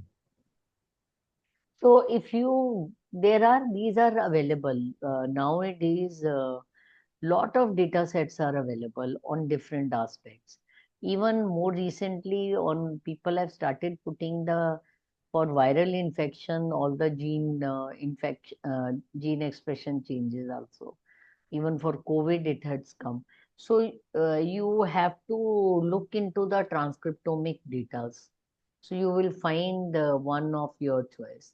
So there are a lot of metabolomics data are available. So for each you can actually go to NCBI website and then look into the geo data sets, and then you can look for your tools. Whatever is your query, it will start displaying lot of those tools. And then there are a couple of YouTube videos are there also. So you can learn the steps from there also, that how to get access to these data sets and then how to proceed with them. So these days you can do, like, even for immunology, there are a lot of data sets are there. Cardiovascular diseases, cancer, there is huge amount of data sets. For some chronic diseases, we have less. But for cardiovascular diseases and for cancer is maximum you can look into. But now people have started putting diabetes, and the data set may be less, but it is there. In that, you can then, whatever is your major disease, you can then look into subcategory of metabolomic changes or metabolic pathways. Right. There is one more question, ma'am. Yeah. The participant asking, the presentation mentioned the potential of AI combat antimicrobial resistance. What specific AI techniques are showing the most promise in rapidly identifying novel antibiotic compounds? So that is the drug discovery. Here I gave the example of drug discovery using cancer, but you can also use the same strategy for, I will give you an example. I have not presented that data here.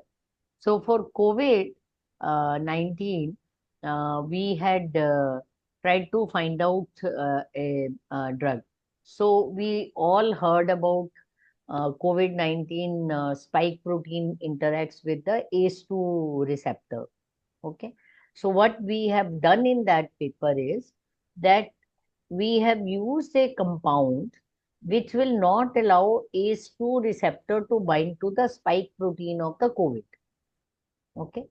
And the way we have used it, it will take care of all the COVID strains, alpha and delta, and later on, whichever derivatives are coming, so that the mutation that region is not the only binding region of the drug. So the drug will bind to the ACE2 receptor and protect that region. So now the amino acids which are required for interaction with the spike protein are not available. So the protein-protein interaction will not occur. Okay. Similarly, when we talk about any other virus, the virus will inject its DNA or RNA after binding to the surface of the cell, host cell, wherever it is, in fact, a human, or like in bird flu, it will be some cells of birds or whatever. Similarly, we have the bacterial infection. Bacteria will enter through some receptor in the body. Like, you must have heard about HIV attacking the cells which are CD44 positive. So CD40 positive cells means the receptor has to be there on the cell membrane. Now, if you use something which is not going to allow binding of HIV to that receptor, then it cannot infect, right? Because its protein will only recognize that particular protein on the human cell or host as we call. So you are basically doing the drug discovery. Now, when we talk about antimicrobial resistance, current drugs are mostly based on the based on replication is affected by of the bacterial, mostly antimicrobial resistance. We talk about tuberculosis and all that, MDR, HDR. So it is affecting the replication as well as it is affecting one or the other key pathway of this. So it has to, the drug has to enter the cell and then only it can affect. Now bacteria is also very smart. It can throw away the drug. As soon as it enters, it will throw away the drug. So it is called efflux pump. So you have to now use a different strategy because its efflux pump is now mutated. Any drug it doesn't like, it throws away. So you cannot curb. So you have to use a different strategy. So then, people are using now some drug which is affecting its synthesis of its membrane, or some drug which is affecting its conversion from a latent phase to the active phase. So you use different strategies like that, and AI can help you in the same way, because what you are doing is you identify the proteins that are responsible for converting the latent form into an active form, or the enzymes which are required for the synthesis of the cell wall or the membrane of the bacteria. And if you use that as your target and make the drug, like I told you, telomerase ke against we had discovered the drug. So here you use this protein as your target and synthesize and screen the same way in the same channel. You take the library of drugs. NIH has huge structural library, so that the structures of the compounds are known. Thousands and thousands of compounds they have characterized their molecular weight. They are potential drugs, but we don't know against what. So you can you can't test each and everything by experiment. So you use these tools to channel out with your protein. You then narrow down. So you will have 20-30 compounds. Then it is easy for you to check even experimentally, all the 20-30. So industry can check even 50 or 100. But doing 10,000, they were doing it, but then it takes a lot of time. So the same strategy can be utilized for antimicrobial resistance and is being utilized actually. Thank you, ma'am. So participants, if you have any more questions, please send us in an email, and we will send to Daman ma'am so that he can answer you. Yeah, sure, no problem. Anytime.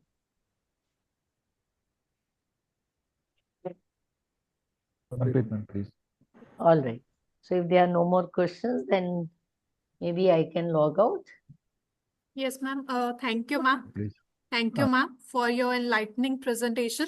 Your insights into the potential of AI to enhance diagnosis and prediction in medicine are valuable to our understanding. Once again, thanks a lot, ma'am. You're welcome.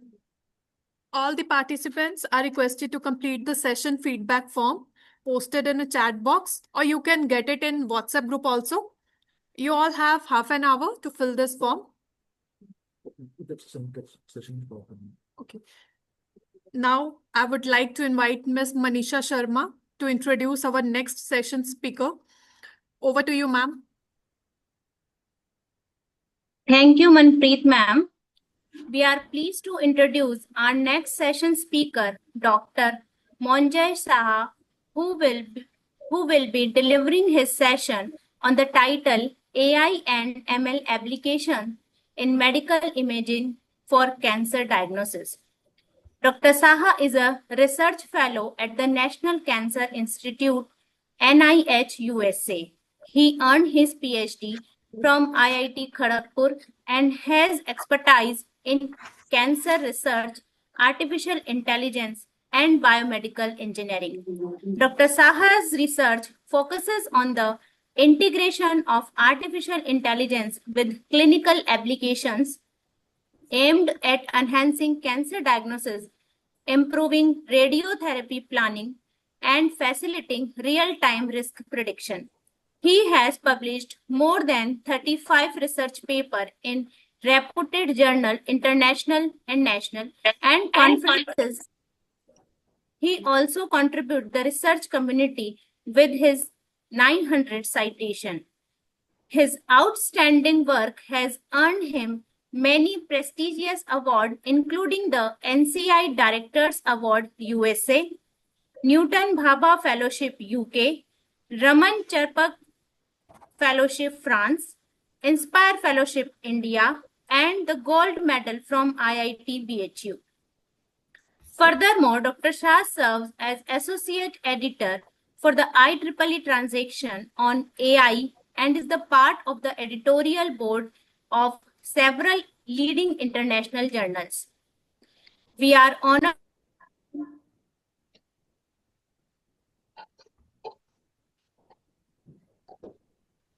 Madam, you are muted.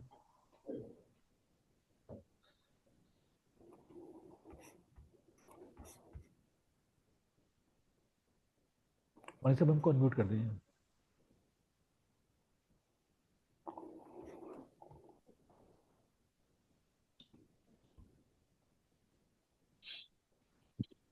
Thank you, Manpreet ma'am. We are pleased to invite our next session speaker, Dr. Monjay Saha, who will be delivering his session on the title AI and ML application in medical Dr. Saha, imaging for cancer. now Saha is session a is yours. research fellow please start. at the National Cancer Institute.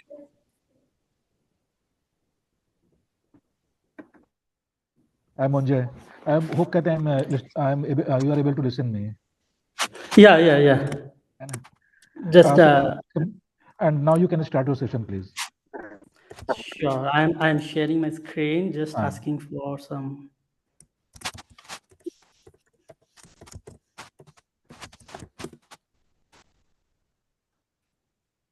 So I have to join the session. Okay, let me see. You can share from the share button. There is share button. Yes. So most probably I have to rejoin this session again. You can directly share. There's a share button in the meeting. Hello. Good evening. Yes, Dr. Jain. Sorry. Can you listen to me, So, Siddhesh? yes. So due to some security issues, I have to quit and Good evening. relog in. So I'm just doing that. Good evening, ma'am.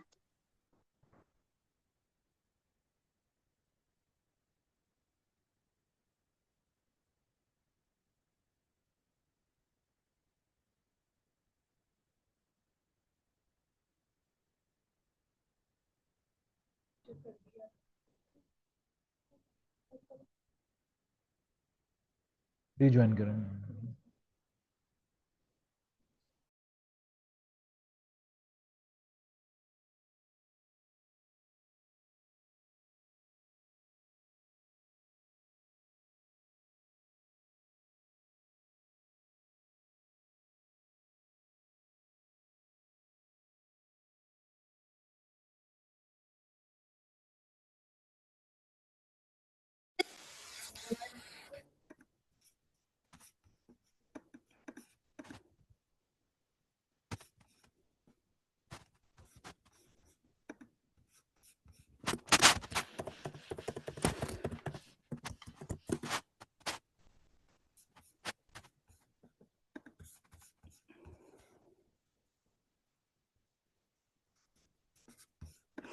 Sorry for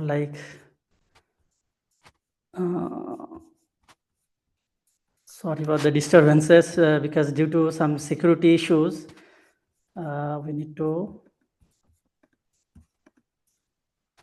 Can you hear me? Yes, Munjay.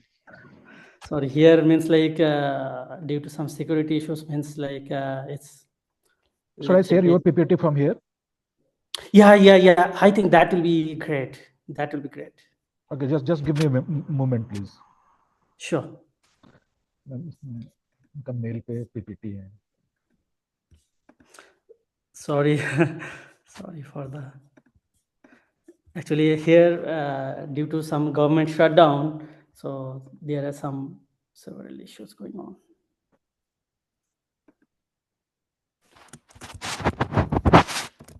Give me a moment, Munjay, please. I am sharing from here. ಮಾಡೋದಿಲ್ಲ ಏನು ಇಲ್ಲ ಎಲ್ಲಾರು ಮಾಡಿಸ್ಕೊಂಡಿರೋರು ನೋಡಿದೀರಲ್ಲ.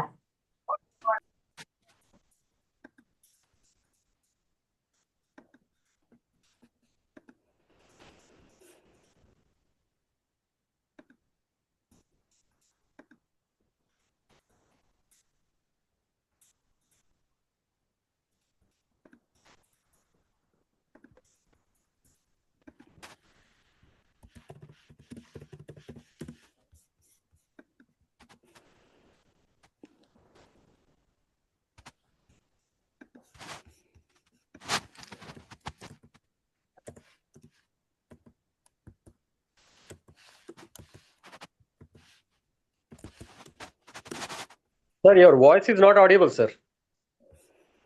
So I didn't start yet. Okay. Just due to some technical issues. So Sandeep sir, are you sharing the screen? I am sharing it. Okay. Share it. I think it is visible to you, Munjay. I'm just trying to do it.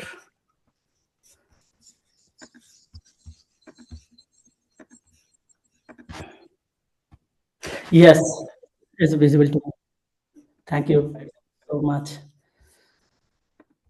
Could you please make it a full screen? Okay. So thank you, Sandeep sir, and thank you, Dr. Sharma for and the organizing committee for inviting me. And I really appreciate this opportunity to present my work. So, as you know, that my name is Monjay Shah. I'm a research fellow at the NCI, NIH, USA, and I'm really sorry for these technical disturbances. So basically, I should be in the office today now at this time, but as you know that US government shutdown is going on. So as a federal employee, I'm not allowed to go to office, so and not even do the work. Okay. So due to this means like this type of technical things happen, and also means like there are lots of securities are there and so many things. You know, so US government things are very strict, so part of that. So today I'm going to present an AI and ML applications in medical imaging for cancer diagnosis. And Dr. Sandeep sir, could you please go to the next slide, please? Thank you. And could you please play this video? So this is a short video. Just click the next. Yeah. Thank you. Oh, thank you so much. There's a problem so, in media. Let me download yeah. the media also. So this is a short video. You can make it a full screen and just play. Go to the next. I'm done. Okay, tell me what you have written for poor. Poor. So can you play this video, sir? Just play the clip. I am downloading it. Okay, I'm really sorry. So it's happening here.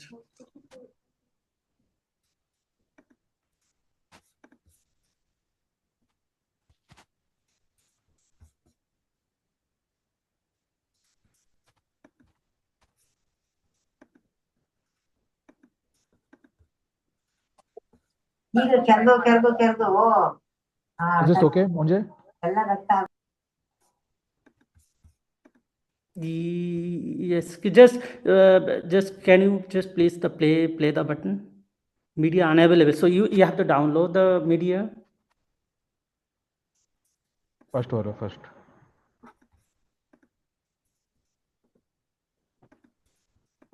Session करके क्या?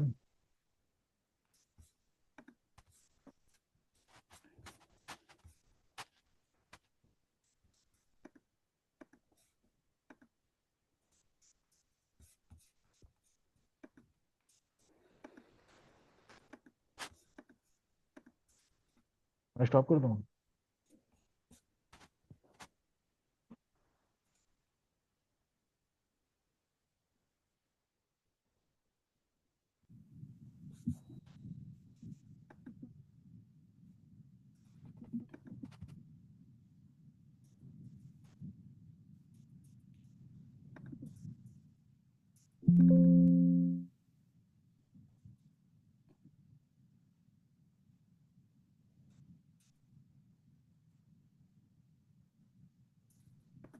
Yes, so it's running. Can you start from the beginning? Yes. So sorry once again. This is the Android application, Cove City application. So which has been developed by my team, and the student was from NIT Hamirpur. So he developed a Android application which can detect the COVID-19. Okay, so this was developed during the time where when there was a huge surge of the COVID patients. So the radiologist came to us to develop a tool, AI tool that can be accessible from the mobile. So Dr. Verma from the NIT Hamirpur and myself and my team developed this application so that we can give something to the radiologist so that they can easily understand the COVID-19 patients from the CT images. So here you will see that first you have to upload the images from here, and then you will go to the individual slices, and you will see the heat maps. So heat maps here, it will come to the next. So heat map will show you the individual area where it has been detected by the GGO, so ground glass opacities. So it will take some time for the uploading. So actually that it's taking some time. So as of now, 73 or 79 out of 100 slices has been uploaded. So as it is running in the mobile phone, so it will take some time. So this software has been developed using the AI model, which has been trained personally in the workstation. Okay, so now the loading is done. So here you see the heat map. So if you just change the color bar, based on the change in the color bar, you will see that heat map or the color of the particular area is changing. So this is the city image, the 3D city image, and the right side of the city image, you see that the color is changing. So that is the heat map which has been detected by our AI algorithm. So that area is basically showing the GGO or ground gas opacities. And can you go to the next slide, please?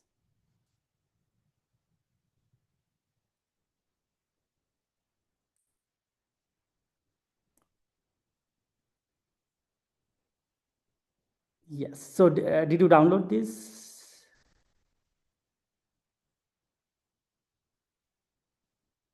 Okay. Could you please play? I'm really sorry. It was supposed to connect.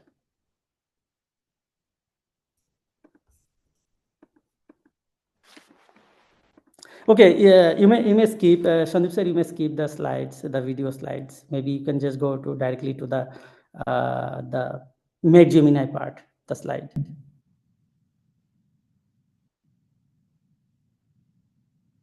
What do you see? Can you describe what image So I'm this is scrolling another through? video which has been taken from the Google Gemini. So please listen this thing. So this is the conversation between a radiologist and the Google Gemini. Hey Gemini, what do you see? Can you describe what image I'm scrolling through right now? The image you're showing is a CT scan of the abdomen. It displays the liver, stomach, and surrounding structures. What organ am I pointing to now with my cursor? You're currently pointing to the spleen with your cursor. Okay, Gemini, what am I pointing to now? What organ? You're now pointing to the liver. Okay, so I'm scrolling down here now. Gemini, what am I pointing at now? What organ is this? You're now pointing at the pancreas. Okay, and do you see anything abnormal on this scan? Yes, there is a small amount of fluid around the spleen and the pancreas on the scan, which could be a sign of inflammation or injury.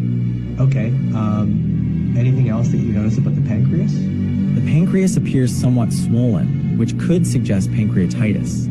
Okay, the patient has an elevated lipase level. What do you think about that? Given the elevated lipase levels and the appearance of the pancreas, it is highly suggestive of pancreatitis. Okay, what complications should I be looking for? Based on the scan, you should be looking for complications like pancreatic necrosis, pseudocysts, and infection. So thank you so much for playing this video. So this is the video I have taken from the Google Gemini. So as you know, that you are all aware about the ChatGPT and the Gemini, but the Made Gemini is a tool from the Google. Okay, they developed this tool specifically for the medical practitioners so that they get the more precise and the accurate information related to any disease, not only the cancer or like some other lung diseases or breast diseases, but you can upload your data. Specifically, this is beneficial for the clinicians and the radiologists and the pathologists who are daily handling the patients. Okay, so this is another tool. Just try to play if you can play. Okay.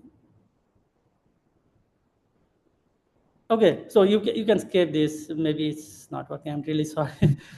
Okay, so go to the slide, please. Okay, yeah, it's running. That's great.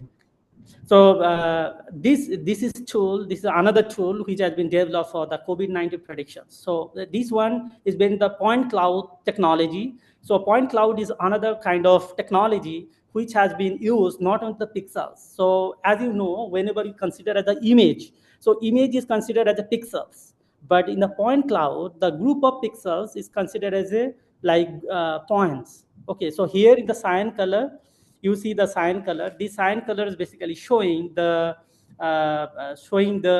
overall lung, and the green color is the GGO or ground gas opacities. So in the ground gas opacity is basically showing the area, gray area in the lung where there's some due to COVID, some other diseases or pneumonia or some other diseases, water has been deposited into there.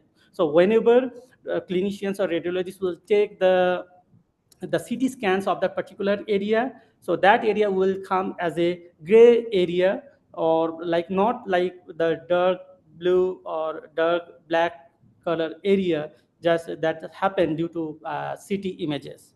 So this is you are seeing this point cloud based approach from the various angles, and here the green color is basically showing the GGOs which has been detected by the point cloud based PointNet++ algorithm. So that is also a deep learning based algorithm which has been detected through these AI technologies. Can you go to the next? Yes.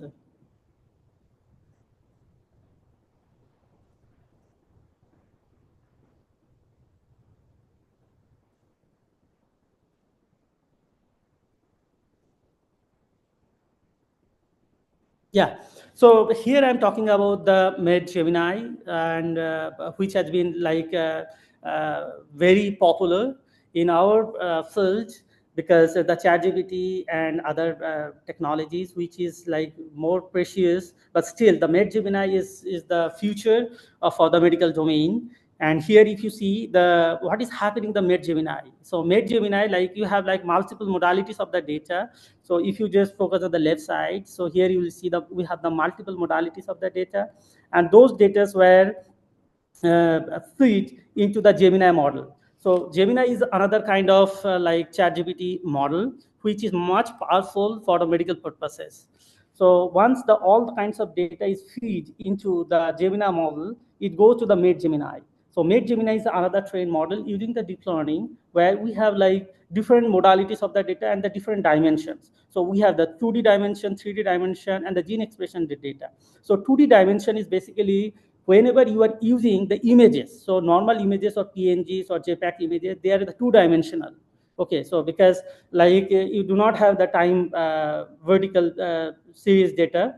Okay, for the 3D, whenever you are capturing the CT images, MRI, PET CT, or something like that, you have the slices of particular time slots. Okay, different multiple slices for the particular time slots. So we have a you have a bunch of CT slices, and that's called the 3D.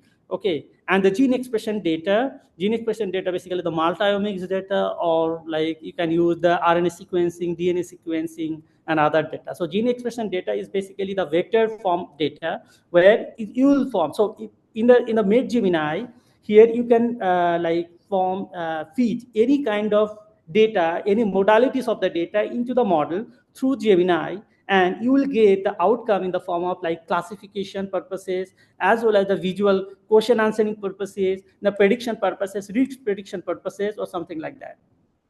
So when you compare the performance of the Made Gemini with other approaches, like for example, BioLink BERT, this is one model, and also the Dragon, then GPT 3.5. So GPT 3.5 is the ChatGPT 3.5. So if you use the older version of the ChatGPT and compare with the performance, you will see that GPT 3.5 shows like performance like 60.2, and the Made Gemini is showing like 91.1.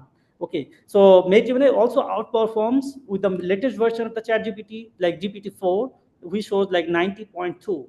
Okay, so and the Made Gemini is showing 91.1. So in comparison with the ChatGPT-4 and the Made Gemini, the performance is much better than for the Made Gemini than other ChatGPT models. So and just because of that, as the Made Gemini was developed only for the medical purposes, so the performance is very, very high. Next slide, please.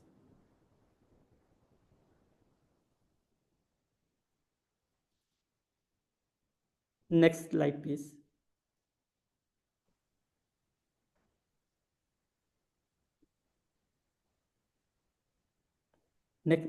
Next slide. Can you hear me?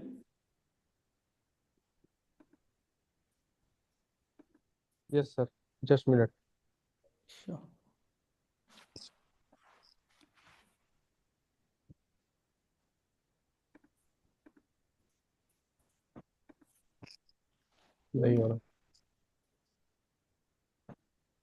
Okay, so I have one question. So thank you so much for asking this question. So what about the perplexity when compared to the Made Gemini?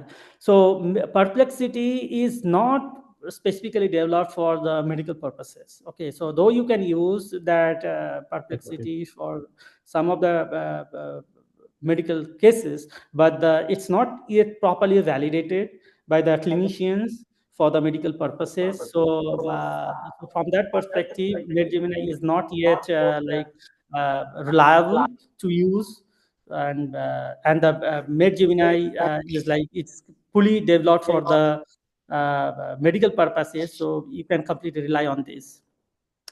So yeah, Sir, Dr. Miss, what would be the expected percentage as compared to Made Gemini? could you repeat your question once again? What would be the expected percentage of success as compared to Made Gemini? Okay, so the percentage of success, it depends on the type of use you are going to use for that. Okay, for the clinical purposes, so where the specificity is or sensitivity is considered as the higher level. So if you use like you can use like almost over 95 accuracy is much better, and Over even the 95%. sensitivity is like around like close to 100. That is good.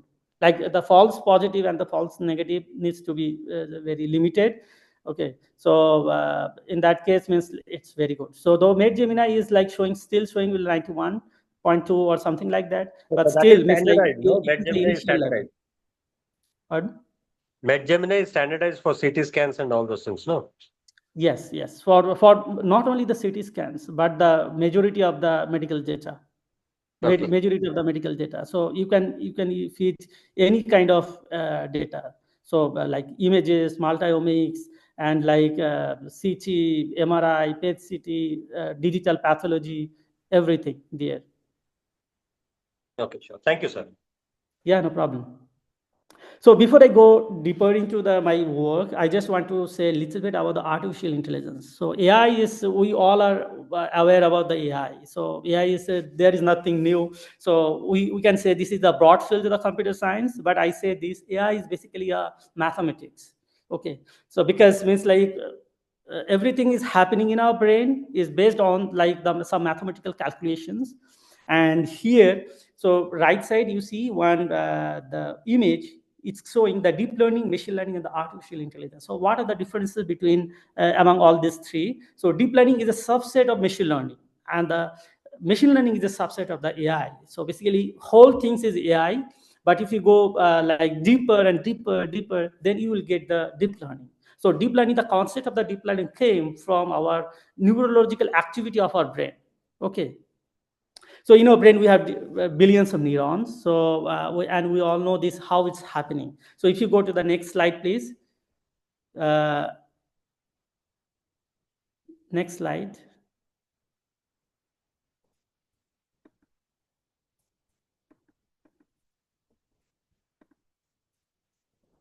I don't know why it's happening. Next slide, please. Yes, sir. Yes, sir. Yeah. So here I'm showing that how to the correlation between a biological neuron and the neural network. So neural network is a very old approach, a very old concept. But but the idea came from the biological neurons. So in the biological neuron, we have like cell body, then axons and the dendrites and the synaptic neurons. So what is happening at the input of this neuron is basically they are collecting the information through the dendrites. Okay, so dendrites are basically the responsible to collect the information from outer another neuron. So that's you consider as an input. So if you consider P as an input, and then what will be the cell body? Cell body is basically the summation. Within this summation, you see the general neuron. So we have the summation, and the B is basically the bias. So from the input P, it's coming W. So W is basically the weight parameters to be learned. So whenever we are doing some AI analysis, some information we need to learn. Okay, so as a human being, we are also learning something. So this W weight parameter is basically representing that how much information you are learning through this approach. Okay, so W is basically showing as a weight parameters, and B is the bias. So B is very important, because like if you are biased towards something else, you will not get the accurate results. So you need to make sure that AI analysis is completely unbiased. So what are the conditions when you may face the biasness? Because in the AI analysis, there are three steps. One is the training, testing, and the validation. So if you just use the same data for the training, testing, and the validation, that's you will get a higher performance, but the model is completely biased. Okay, and if you test your model, trained model, using unbiased data set or completely independent data sets, you will not get the actual outcome which you were supposed to get. Okay, in that case, in the independent data set or unknown data set, the performance will be very, very less. Okay, so the bias is a very important factor which you need to be focused on whenever you are training a neural network or the deep neural network. Okay, and you also have the N output. So N is basically WP plus B. So weight multiplied by input and the bias. So whenever then this input, we are feeding into a function that is called the activation function. So activation function, there are several activation functions that is called the ReLU or rectified linear unit, TRAN NH, and some other activation functions. So what is happening in the neural network whenever you are using the activation function, basically it is activating some of the neurons. So whenever you are doing some activity, suppose you are watching something, or watching a movie or something like that, in that case, all your neurons will not be activated. Some of the neurons will be activated and some of the neuron will remain inactivated. Okay, so that is decided by automatically in our brain. But in the case of neural network or the deep neural network, that is decided by the software we're using. Okay, the framework we are using. So that's why we're telling this function f as a rectifier linear unit. Whenever you are feeding this the data into this activation function, you will get an output. So the output A is basically the function of WP plus B. So whenever we are feeding some data into our neural network, we are getting output in the form of function of WP plus B. And that it's not close to the biological neurons, but it is supposed to be a neuron which is acting as a biological neuron. That's why it is called the artificial. So artificially created neural network. Can we just go to the next slide, please?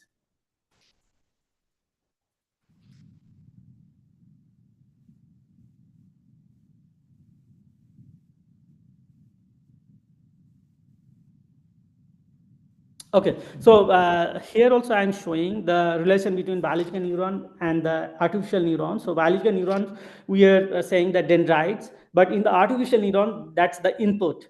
Okay, cell body or soma is basically the node, and the axon is basically the output. And the synapse, which are we using the interconnections. So this is only related to one neuron.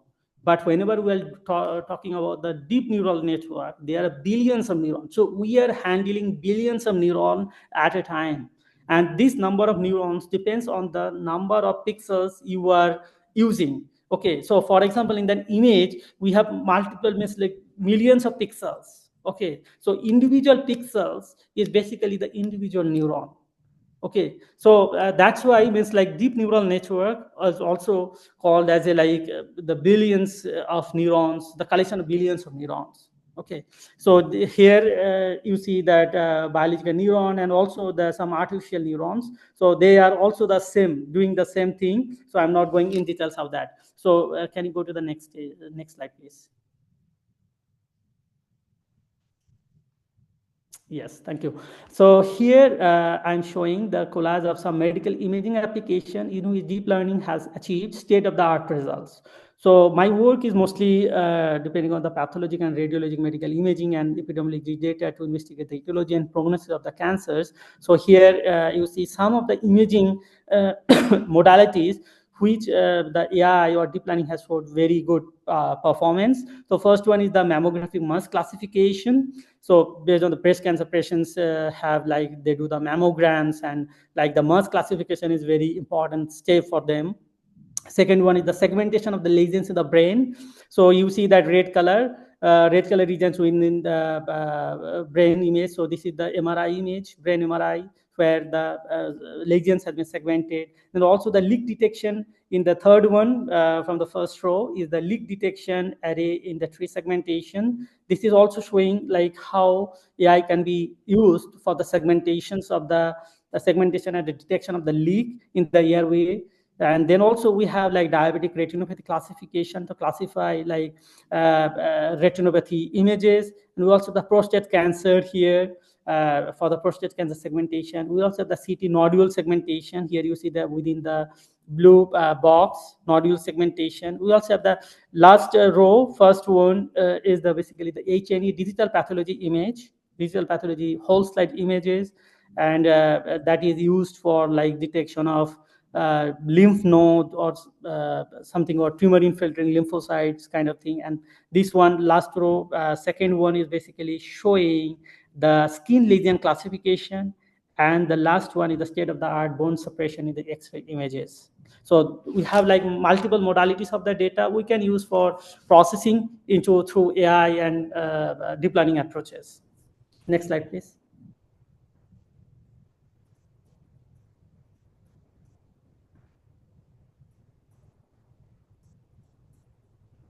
So there are multiple architectures which is can use for this purpose. So the question is like we have like we are all aware about the deep learning and something like that, but how do we know that which network is beneficial for our data sets?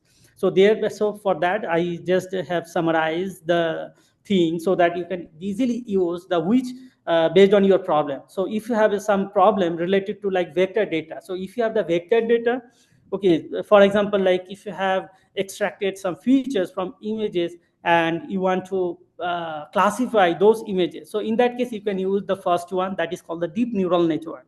So in the case of deep neural network, if you see, the input is 3. Okay, so input number of input layer is, you will see the input is 3, but the output will be the 1.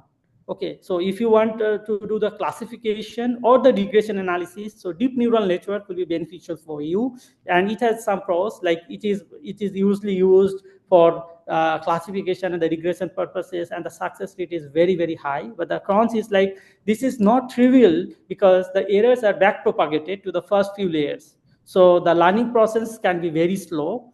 Okay, but we also have some other neural network that is called a deep autoencoder. So suppose if you want to do the segmentation, so segmentation of some nodules or segmentation of the tumor from the whole images, in that case you can use the deep autoencoder, which is very popular if you are aware about these things. So in my first video, which I showed, like the segmentation of the lung and other thing, in that case, like autoencoder has been used. In the main difference between the deep neural network and the autoencoder is that the number of input layer and the output layer is same in the autoencoder. You will see the number of input layer is 4, and the output layer, in the output layer also, number of output layer is also 4. But the deep neural network, number of input is 3, but the output is only 1.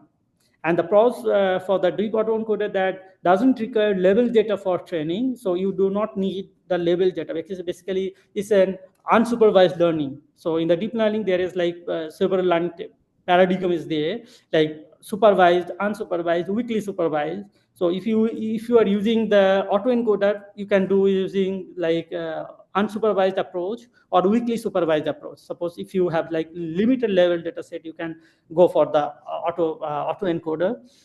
There are various variations have been proposed to make this autoencoder more robust. That is because, like, if you are known about the sparse autoencoder, then denoising autoencoder and the convolutional neural network also there. And there are some pros, like the pre-training stage requires a pre-training stage, because there are some modification, because this type of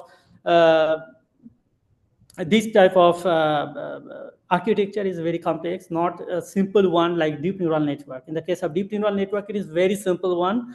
Okay, and maybe you can say that upgraded version of the neural network and is the deep neural network, but the deep autoencoder is limited, comparatively complex. Can you go to the next slide, please? Yes, thank you. So another network is there that is called the recurrent neural network. Recurrent neural network is very, very effective for like in the robotics, as well as like if you want to remember some of the information. Okay, suppose if you are processing your genomic data, so and if you have some data in the time dependent, if you are using some time dependent data set, like for example, you can use the EEG also, ECG also, or some other biomedical data, and if you want to process based on the time how that data is reacting with time, you can use the recurrent neural network. Okay, so recurrent neural network, the difference among some other network is that in the recurrent neural network, you have like a memory cell inside this, which remember all the informations. So that is the benefits of recurrent neural network. So whenever you are going back, you know what is happening, what happened before.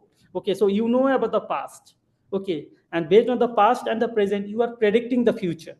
So that is the one of the main pros of the recurrent neural network. And there is use of recurrent neural as wild fields. Okay, so you can use the recurrent neural network for like predictions of cancer, then genomic predictions, ECG, and what will happen in the future, like risk of death. Okay, you can use risks of death of a patient, and also it is very popular in the robotics. And another neural network is called the convolutional neural network. Convolutional neural network, if you have the images, if you are working with the images, like pathology images, radiology images like CT, MRI, PET-CT, in that case, convolutional neural network is very, very popular. It can accept the 2D and 3D data.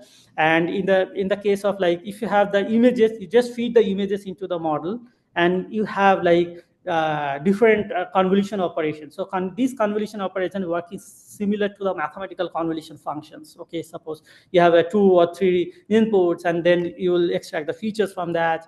Then it also contains some different other mathematical operations like max pooling operations. Then previously I mentioned the rectified linear units and other operations. So whenever you are using that convolution neural network and the images, if you have the images, you can directly feed the images into the convolution neural network, and you will get the outcome in the form of the classification, prediction, and some other regression analysis as well. So convolution neural network only for the images, and the recurrent neural network you can use for any purposes. Even means like for the images also you can use the recurrent neural network. And the pros of the convolution neural network is it has the few neuron connection required with respect to the typical neural network, and it has various variants like VGG, ResNet, AlexNet, and the convolution neural network is like very wild chills, and like so many variations within VGG is also available, like VGG16, VGG19, ResNet 50, ResNet 108, and so on. And also like in an UNet or UNet, if you are aware about those things. So those are very popular for the convolution neural network used for different purposes like segmentation and the classifications. But it also has some cons, like it is like mostly dependent on the supervised approach. You need some level data sets for these purposes, and also need some large data sets. So if you have a very large data, that is beneficial for the convolutional neural network. With a limited data set, it's typically hard. You may not get the correct outcome, and it is time consuming in comparative to other approaches. Can you go to the next slide, please? Thank you. And the last one is the deep belief network. This is the composition of the restricted Boltzmann machine, where each subnetwork's hidden layer serves as the visible layer for the next one. Okay, and this is not widely used for nowadays, because we already have the convolution neural network. We also have like deep neural network and the autoencoder. So deep belief network is not considered as a actual AI thing. It is considered as a halo learning approach. So if you're doing halo learning approach, you can use the deep belief network. So there are several popular software packages such as Caffe, then TensorFlow, Theano, and the Torch and the Keras. These are the software packages you can use. So these are the packages, it will give you the platform. But if you are writing, if you are using AI, you have to write your own code, or you have to use the code from the open source or platforms like GitHub or something like that.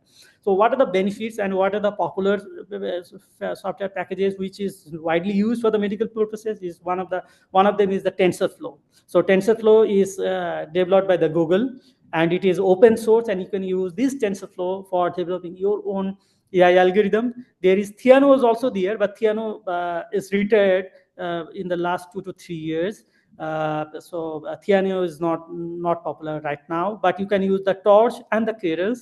So Keras is one of the popular, and it is very useful for the persons who don't know the coding, and like who wants to do something with deep neural network or something like that. So for them, Keras is very beneficial. But the TensorFlow is like advanced version, and the Caffe is completely C++ based. Okay, so if I just rank you based on the very easy is like you can use the Keras, then you can use the Torch, then TensorFlow, and last is the Caffe. Next slide, please.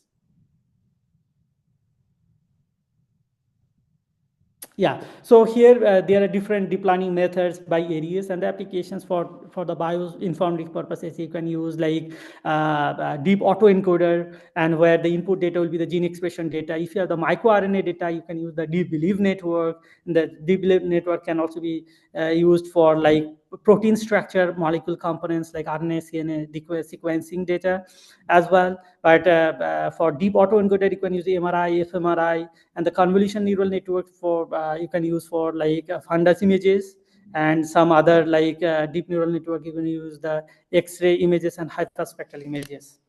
Next slide, please.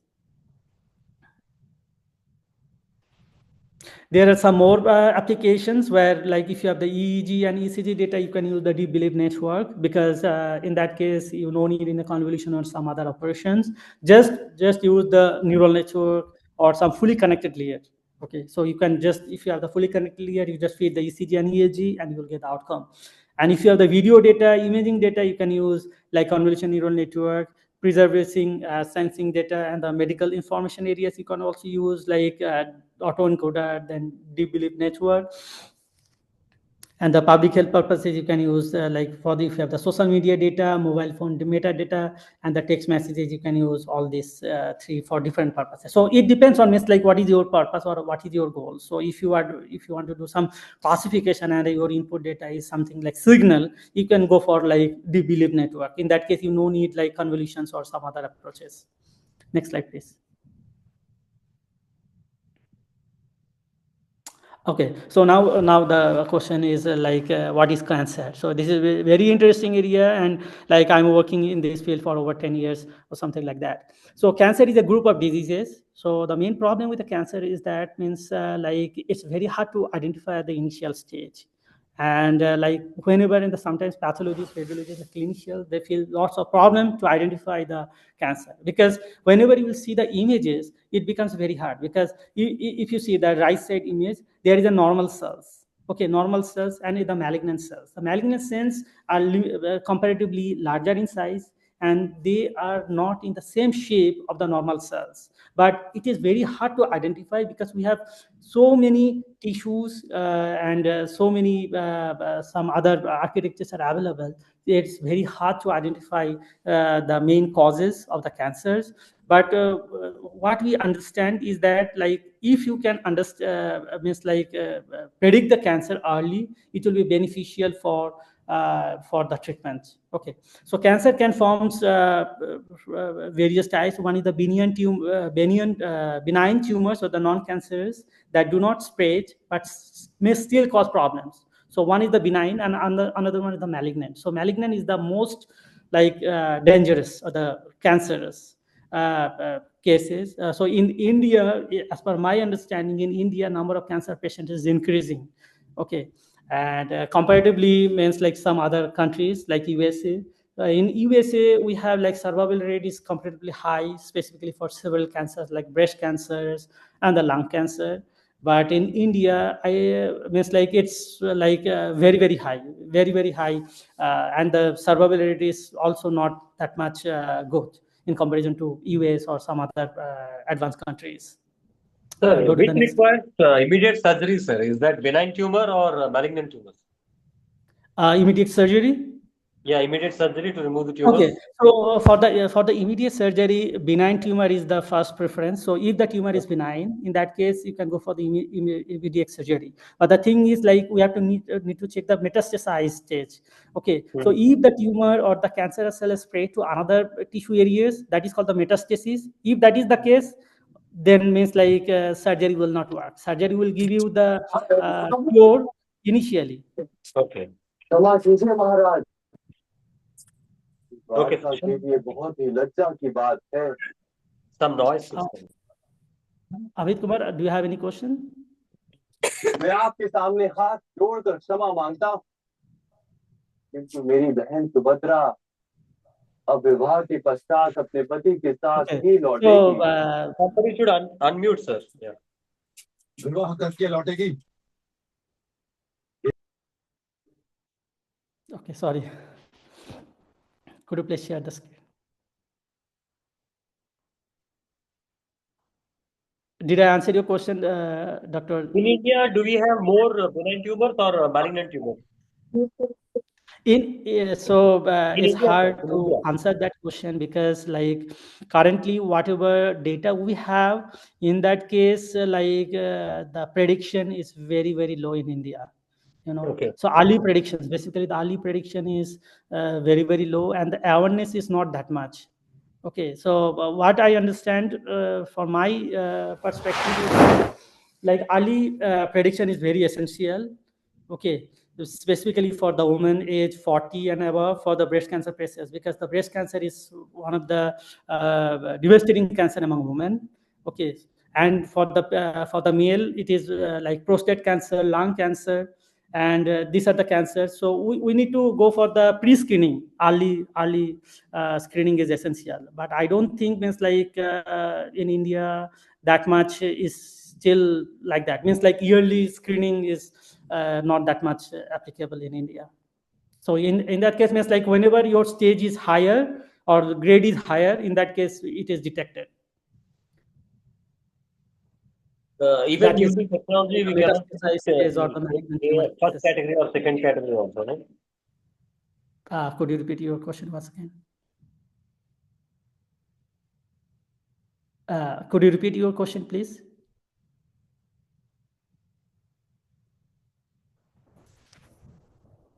Okay. So next slide, please.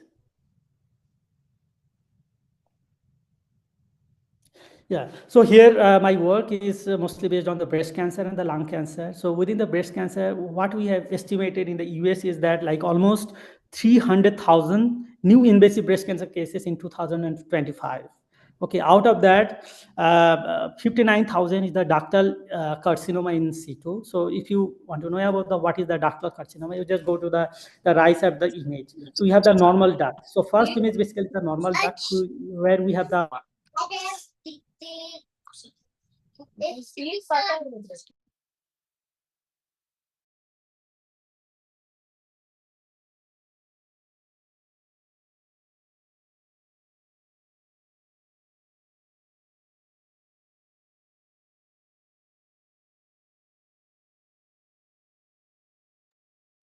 So what happens in the breast cancer, this epithelium is changing. Okay, the structure and the shape, the morphology of the epithelium is changing into different stages. So for example, whenever the cancer is moving from the normal duct to ductal hyperplasia, okay, in that case, you will see the epithelium is changing. So that is the second image. You will see the second image from the left, that the sum of the epithelium tissue has grown. Okay, so gradually it goes to the from ductal hyperplasia to it will go to the atypical hyperplasia, then DCIS. So ductal carcinoma in situ. Ductal carcinoma in situ is very, very high, very, very high. Okay, and then it goes to the invasive ductal carcinoma. This grade, invasive ductal carcinoma, is the highest grade and the highest stage. Okay, and in this stage the metastasis happened. Means like when the tumor cells move from one location to another location, that is means like very dangerous stage, and the survival rate in this stage is very, very low in comparative to the normal in the ductal hyperplasia or atypical hyperplasia. So you can consider this ductal hyperplasia or the atypical hyperplasia as the benign case. Okay, so if your cancer is detecting at this stage, still you can the survival can be improved. But if it is the invasive ductal carcinoma, in that case the survival rate is very, very, very, very low. So what we, based on our data, what we assume that approximately 42,000 women and 510 men expected to die from the breast cancer in the US in 2025. So though we have like advanced technologies and in the US, but still we are assuming like almost 52,000 patients will die. Specifically, the woman will die and 510 men will die from the breast cancer in 2025. So breast cancer is not only for the women, but also some men also get affected due to the breast cancer. And that's the reason means like we need to detect or predict the breast cancer early so that we can identify the patients which needs like advanced like treatment. So based on this, can you go to the next slide, please? Yes. So to achieve this goal, what my team has worked on the benign breast disease. Benign breast disease is one of a non-cancerous breast condition. So this is not a cancer stage. So you can consider this as a pre-cancerous stage. But all the benign breast disease patients will not go to will not transform into the breast cancer. Okay. So almost what we found, like almost 70% of the cases of the benign breast disease are not cancerous. Okay, only the 30%, within 30%, what we found, like they have like with atypia and without atypia. So with atypia and without atypia, with atypia is basically the less common, and the without atypia the more common. So these two categories, or 30% cases, belongs to like invasive categories. Means like they have the chances that from the benign breast disease to it will convert to the breast cancer. in the case. So this study is basically about that, where my team, and the pathologists and the statisticians and the epidemiologists, we work together to identify the causes of these from the digital pathology images. Can you go to the next slide, please? Yes, can you play? Yeah, play. Okay, so here at the left side, you see that control image. So in this control image, this is the digital pathology whole slide image. Okay, so these images are in the gigapixel range, and you cannot open this in a normal image beam software. So here I showed a short video of a whole slide image of the cases. The pink region is basically showing the stroma. Okay, and the blue region is the epithelium. So in my previous slide, I showed you that how the epithelium looks like, okay, and how with time, how this epithelium is changing and converting into from normal dark to cancerous stages. So left side is basically showing the benign breast disease, and the right side is the invasive breast cancer. In the invasive breast cancer cases, so as I mentioned, like all the benign breast diseases are not converting into into cancerous cases. Only the few of them is converting into the converting into the invasive breast cancer. And this is like the right side is showing that that case.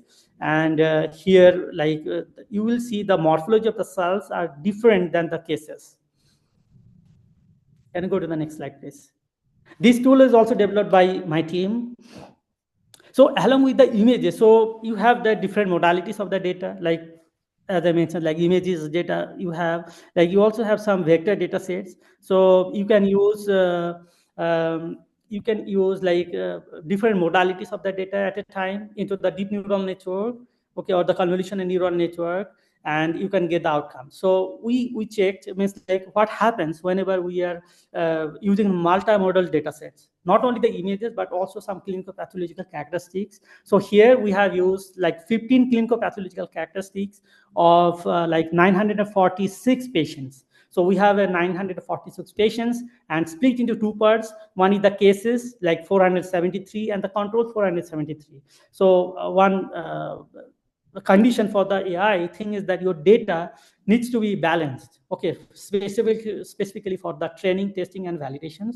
So we split total 946 patients into two categories. One is the cases and another one is the control. So who are the control? Control is basically who has the benign breast disease, and the cases are basically showing the who has the benign breast disease but later develop into the cancer. Okay, so cases are basically the cancer patients, and the control is non-cancerous patients. So we compared the data for both the patients and then feed into the model for the predictions. So these are the 15 clinical pathological characteristics, like median age at benign breast disease, the age at menarche, then age at first live birth, and parity, body mass index, and other parameters, and also use some radiological features like mammographic base density. Okay, we feed these features into our model. Can you go to the next slide, please? Yes, yes. So here it is showing the Spearman's rank correlations, the correlation between different features. Okay, for example, the median age at BBD and the median age at BBD. So y-axis and x-axis, if you just compare both the two, you will see that basically in the columnar cell hyperplasia and the median age BBD, this is showing that highly correlated. Similarly, for the stromal disruption and like globular involution is the highly correlation. Of note means that stromal disruption is not yet discovered, because this is the stromal disruption concept came from our lab, okay, at the NCI. So we are the first who proposed this concept of the stromal disruption, and our original paper is only recently published in the JNCI main journal. So the stromal disruption also showing like highly correlation with the menopausal status with HRT, and also with bilateral oophorectomy and the BMI. So these are the parameters which may decide if your benign breast disease will convert into the invasive breast cancer or not. Similarly, for the control, there is not much details on the control in comparison with the cases, because in the cases we have like the majority of the features which are responsible for the conversion from the benign to cancerous cases. Next slide, please. Yeah, so here the methodology. So we use 3 different methodologies. In first methodology, we use only the images. So you just feed the images into our trained model. So within this trained model, we have like 2 different models. One is called AutoML. So AutoML is a Google service provided by Google, and it is a cloud-based approach and the automated cloud-based approach. So non-technical person can use this AutoML thing, but this is like they charge for these services. And we also have a customized CNN, which developed in our lab, okay, to predict the future invasive breast cancer. And another approach is there that is called the clinical pathological characteristics. So if you have only the vector data sets, which I mentioned in the tabular format, if you have the vector data set, you can feed into the trained model, and you can use the conventional classifiers like SBM, random forest, neural network to classify that. And you also have the multimodal approach. Multimodal approach is the proposed approach, which is more advanced version for the medical imaging cases. So because you are not feeding only one modalities of the data, rather you are feeding different modalities of the data, like imaging, then clinical pathological vector data, everything into one model. And we compare the performance of our approach using these 3 or 4 approaches, and we found that multimodal approach performs well than other approaches. Can you go to the next slide, please?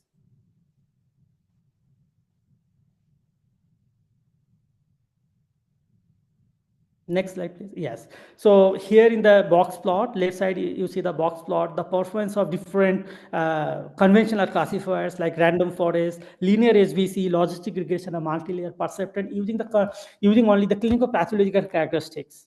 Okay, so in this box plot, we didn't use any kind of imaging data. And the performance, the accuracy you see, the highest accuracy we see in between like 0.6 to 0.65. So for the clinical purposes, we cannot use this data set because the performance is very, very less. But in the right side, you see the ROC curve, receiver operating characteristic curve, showing the difference between the multimodal AI and the image-only approach. The good news is that if you use the images, then also you are getting very good performance area under the curve than in comparison with the only the vector form data sets. So it's like through this analysis, we are proposing use of the either imaging data or use both. In that case, if you are using the both, like multimodal approach, you have a performance AUC is almost 90%.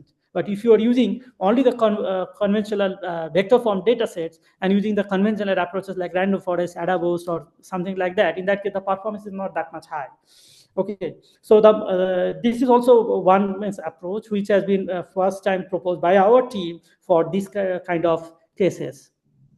And this table is showing the performance comparisons of different modalities like AutoML, where we have used only image only approach, and the AU ROC is 0.78. So why here, though I have reported here sensitivity, specificity, precision, and the accuracy, but here at the NCI, we prefer the AU ROC.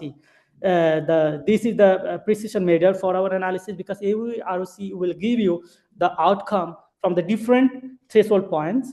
So I will report only the AU ROC.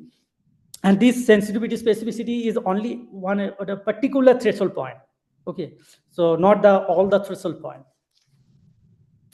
And the customized CNN, when we have used the customized CNN, then applied image only, we have the AU ROC of 83%. And the logistic regression, if you use that, this is 54%. That is very, very less. Okay, even you can't use like logistic regression for analyzing this kind of data. And we have the multimodal CNN. Multimodal CNN has given outperform all other approaches, and the AU ROC is 89% or 90%. So if you use the multimodal approach, where imaging and the clinical pathological characteristic both will be involved, in that case, your performance will improve and your predictions of future invasive breast cancer will improve. Okay, go to the next case, please. Yes, thank you so much. Okay, so here, this is the whole slide image. This is an example of the whole slide image. And here, this is the H&E stained. So that's why you are seeing some of the area that is stroma. This is the pink. The pink region is called the stroma. and the blue regions is basically called the epithelium. Epithelium, this is the nucleus. Okay, so whenever we trained our model, then we did test and some validations. Then this result basically based on the independent data sets. But the thing is, like, whenever you show these images to a pathologist, they will not be able to understand what AI has done on this. So for that, we generated some heat maps so that pathologists can easily understand what is happening within these images. Just press the next button, please. Yes, so this is the heat map. So we have generated the heat map on top of the original image. So within here, you see now the red regions. Some of the regions are red and some of the regions are like blue. Okay, so this is the comparison between two images, and the image only and the multimodal images. So left side is the image only approach. So whenever you are using only the images, you see that most of the regions within the image are not easily detected by our AI model. But in the case of multimodal approach, we have like various regions with a high red color.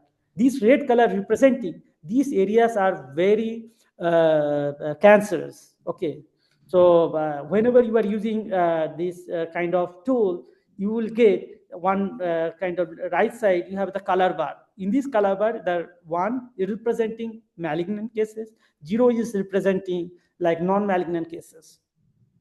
So in this comparison also showed that multimodal approach is performing well than the image-only approach, and multimodal approach has predicted very precisely within the whole slide images that representing the invasive breast cancer. Next slide, please. Okay, so this is another example. This is the high power field image of the whole slide image. So previously you have seen the whole slide image. Okay, so whole slide images are very large, so easily you cannot see those whole slide images. But this is the just high power field. Means like taken a very small size of the image of the whole slide image, and here I am showing that epithelial regions and the stromal regions and how it is working whenever I am generating the heat map. Can you just next slide, please? Next, yes. So here you see that we have generated the heat map on top of this whole high power field image, and the red regions, this is the epithelial regions. This is the more responsible for conversion from the benign breast disease to invasive breast cancer. And the stromal regions, the blue regions, because these are not affecting at all. The next slide, please. Next, please. There are another image. So I'm also showing this another image where you'll see that that green regions, the pink regions, this is the stromal regions, and also you see the round shape, this is the epithelium. Next, please.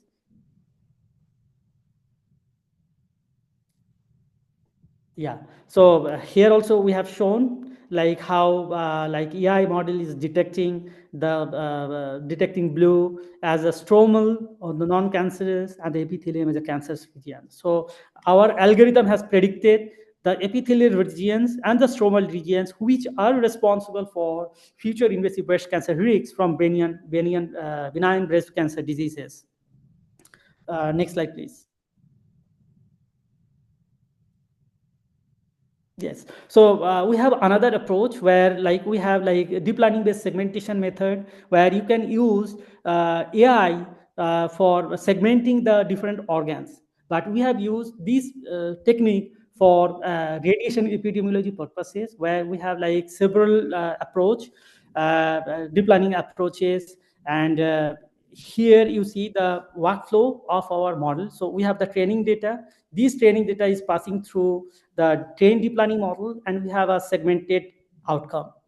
So from this segmented outcome, we have like several structures which we have segmented, and we also computed the dose. So what is happening whenever radiation oncologists apply dose to a patient, particular organs, so some other organs also get affected due to the chemotherapy or radiation therapy. Okay, through this analysis, what we identified, like how much dose we should apply to a particular organ so that some other organs will not be affected. So that's why we trained a deep learning model for the segmentation, and we assess the dose organ studies during breast radiotherapy. Next slide, please. So this is the trained architecture. I'm not going in details about that. This is completely technical. This is based on the unit architectures. Next slide, please. Yeah, so this is the segmentation results where we have segmented different organs and compare the performance of our segmentations with our manual approach. We have like left lung, right lung. We also have the esophagus, trachea, aorta, heart, left atrium, left ventricle, right ventricle, and the left anterior descending artery. So, and the dose was applied only on the left breast, and these organs are like near to the breast. So we want to see how the dose is performing in that area. So these organs are called the organs at risk. Next slide, please. So left side, you see the 3D segmentation performance of our model, where we have shown that how our algorithm is working whenever we are feeding the 3D data into our model. And the right side, we have a different performance matrices and compared our performance matrices with the manual approaches. And we found that our DICE scores, which is used for the performance measure for the segmentation, is very, very high in comparison with the manual approaches or close to the some already developed approaches like NN unit and unit architectures. Next slide, please. This slide is very essential for the radiation epidemiology purposes, because it is showing like how the dose is affecting the some other organ at risk regions. Because whenever the dose is applying to the breast, it is not only to the breast, but the who are close to the breast, they are also affecting mostly the heart. You see that that brown color regions this is the dose effect of the dose within that. Some portion of the left lung and the heart, yellow color is the heart, then esophagus, aorta, and the right side, this curve is showing the volume and the dose curve for the left lung and some other lung cases. Next slide, please.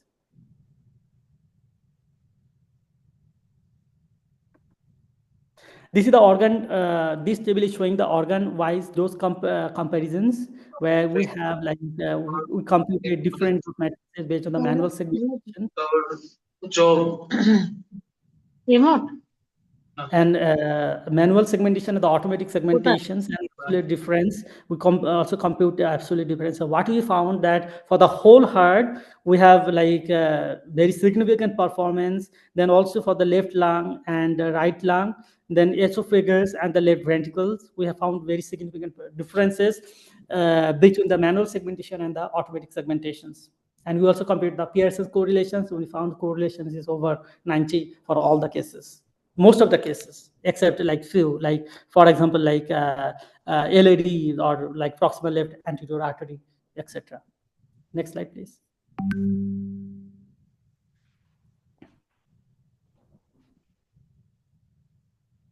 So another important thing is the lung cancer. Lung cancer. So I am working on the lung cancer in never smokers. So lung cancer is very popular in the smokers. Okay, and but the lung cancer in never smokers is very rarely used. So here at the NCI, we are focused on the lung cancer in never smokers, and we have like several approaches and several modalities of the data used for this purpose. And we use not only the imaging but also the genomics data. Okay, we have like several genomic data, EGFR, TP53, and then MDN2, ApoVec, all the data we use along with the images here to predict the risk and to identify and to correlate the tissue features with the genomic features. Next slide, please.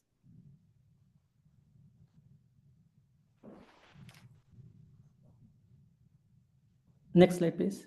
Yeah, thank you. So in our approach, the figure A and B is showing the ROC curve for like almost 16 driver genes and mutation molecular features.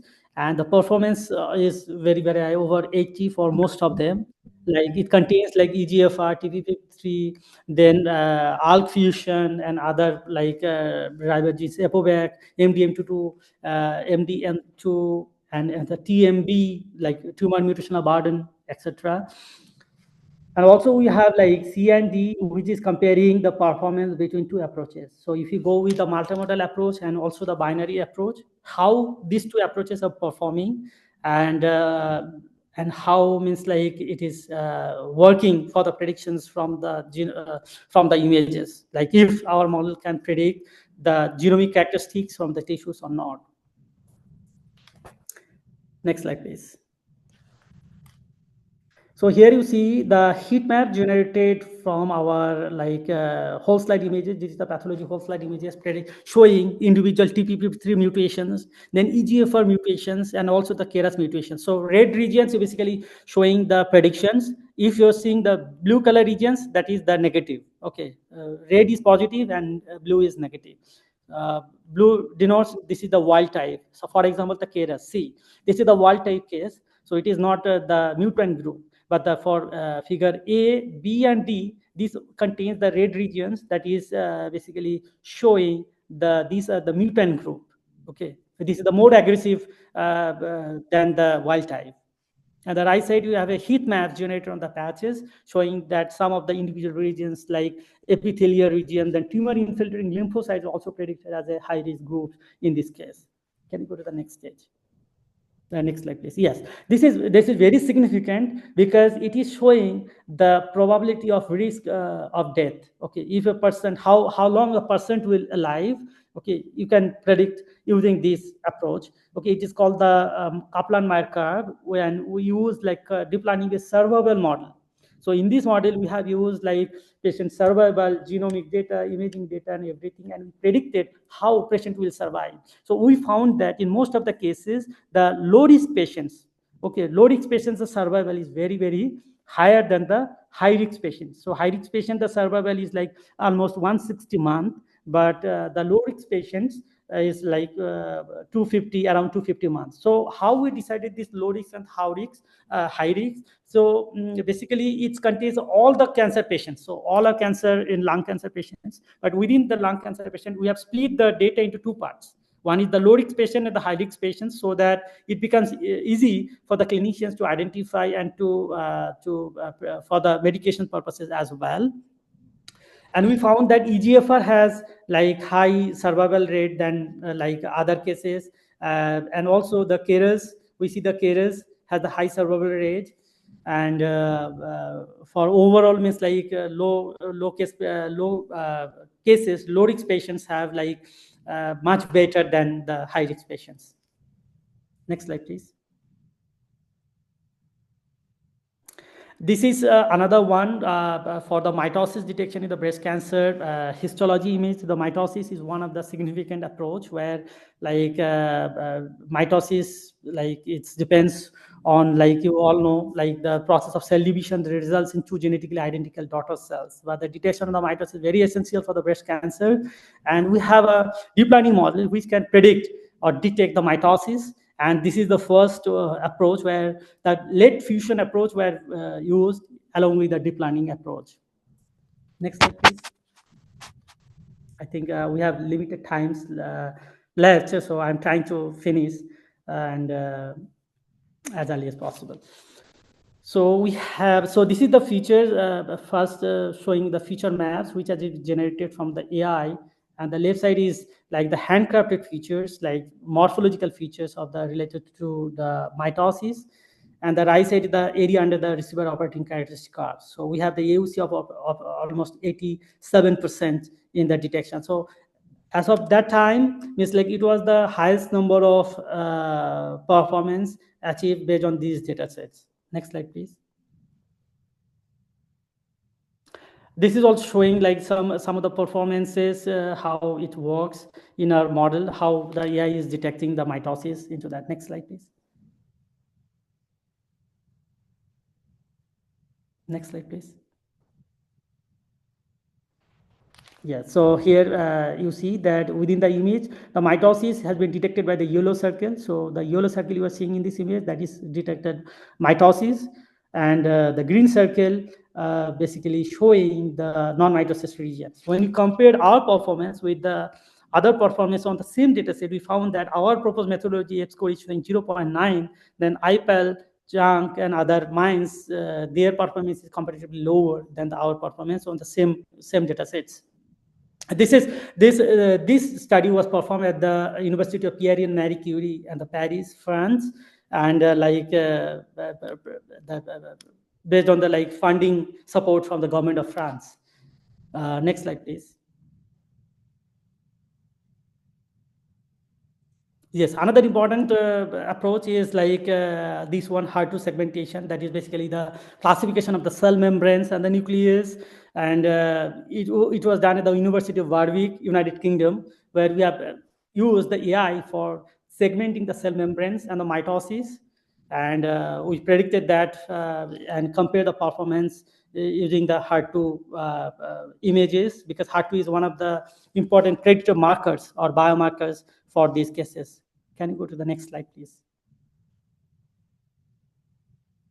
So we have this is the deep neural network where we have found this model is basically segmenting the cell membranes and the nucleus with high performance measures. When we compared our performance with other pathologies, we found that it's showing almost the similar results. So for example, the score 0, you see pathologist 1, pathologist 2, we have performance in 98.15, where pathologist is showing 98.33, 97.77. So in comparison, whenever we have compared the performance with other approaches like UNIT or Bayesian UNIT, we have a very good precision in the recall, and 96% and the 97% respectively. Next slide, please. This is the quality results of the segmentation for the here green.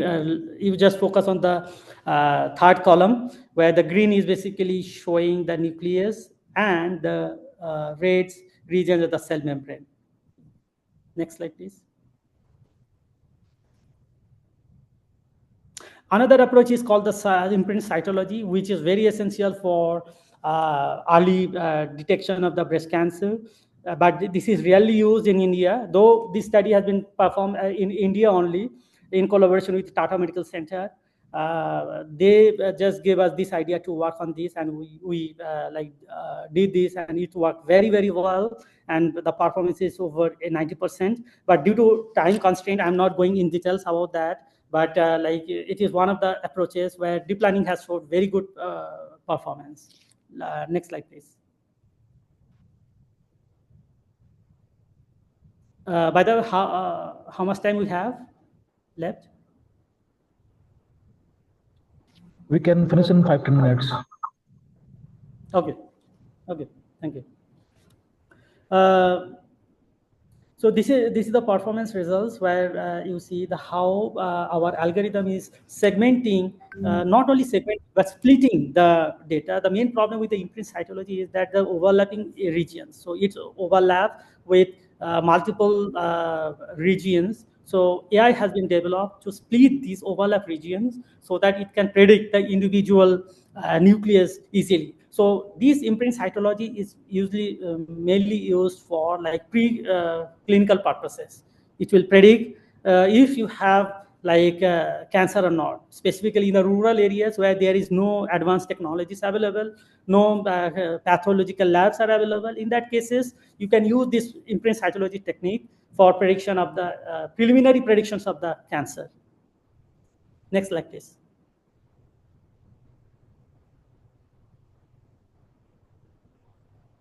This is generative AI, performance of a generative AI. We also apply generative AI because for deep learning needs lots of data, but we have very limited data in some of the cases, specifically in the clinical domain. So we use the generative AI to generate the synthetic pathology till patches. Next slide, please. Yeah, this is the model where we have used for the generative AI purpose. Next slide, please. So here, left side, you see that this is the original image, and the right side is the synthetic images. So this is one of the beauty of our generative AI model, that it is very hard to identify which images are the original and which images are the fake. Okay, and we use these fake images for the training of our model. because we need for the deep learning, we need lots of data, and we have generated this generative AI model for generating the synthetic or fake images so that we can train our model and we can test on a completely independent data set. And we found very good performance on that cases. Next slide, please. This is in the whole slide image how it is showing like teal and the non-teal regions, and the red regions is showing the non-teal, and the blue is the teal regions. Next slide, please. This is whole slide image. Just skip that one. I know. Just I'm just approaching almost. Yes. So I think we can stop here. Maybe if you have. We can stop here if you have any more questions. Okay, dear participants, if you have any questions, please ask.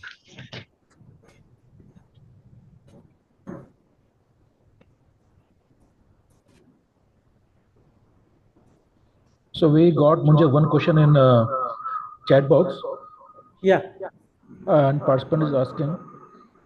So you are echoing, sir. The question is about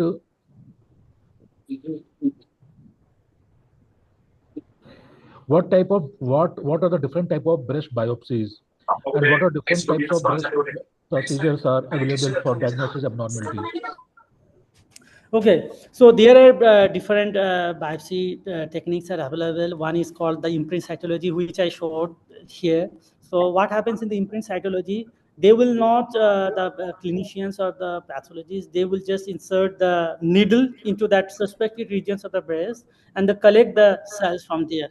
Okay, they will not go through like routine process like the staining and other things. Okay, the cutting, staining, and slicing, other things. They will just collect the tissue from that regions and then put on top of the glass slide.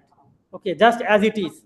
So that's why the overlap cells are very, very high in the imprint cytology, and that is not widely used in India or means like anywhere else maybe, but it is very rarely used, very rarely used.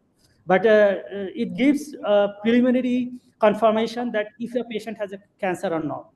Okay, so specifically like in the rural areas, you can use these things, this technology, imprint cytology technology to get the initial understanding if a patient has cancer or not. Then rather than that, we have a like routine biopsy, okay, which is used for like cutting the tissue, then staining and embedding on the slides. And खत्म then होने वाला है 9:30 को खत्म होना था मेरी order पे यार टेंडर दिया sorry. So we have the routine biopsy, which is used in most of the cases for the H&E slides and the digital pathology, which I showed before, like the H&E slides and other things. So the H&E slides, these are the most popular and widely used for breast cancer cases. Not only breast cancer, but all other cancer cases as well. Any other questions? Any other question, participants?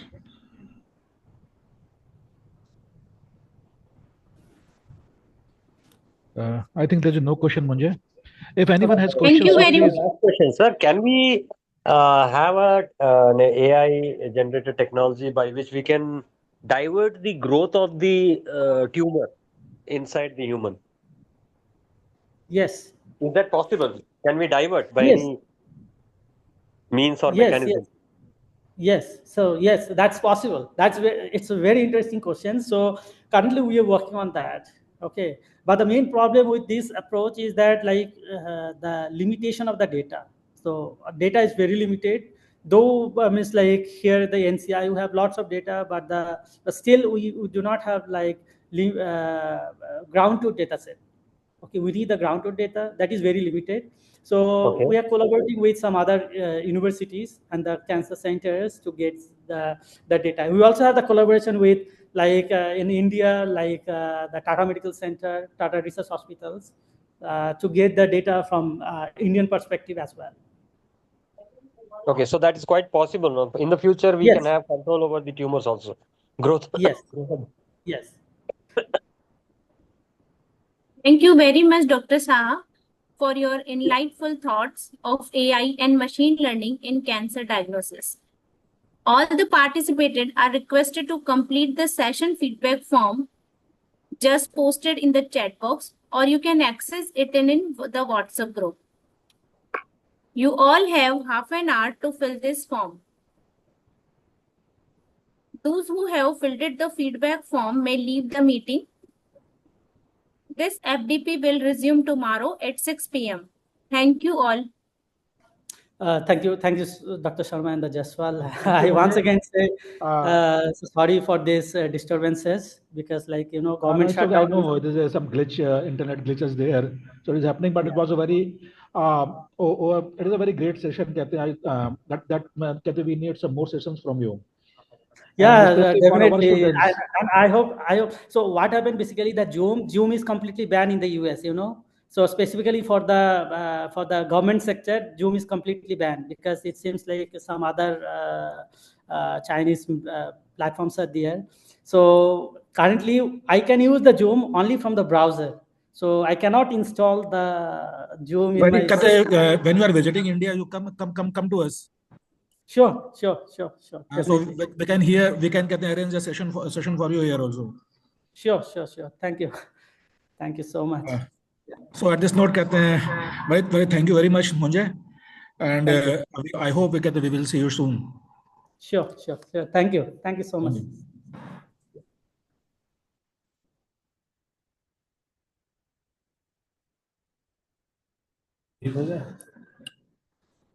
Okay, participants, we have already shared the attendance link. Kindly fill it, and we will meet again at 6 o'clock tomorrow. Thank you.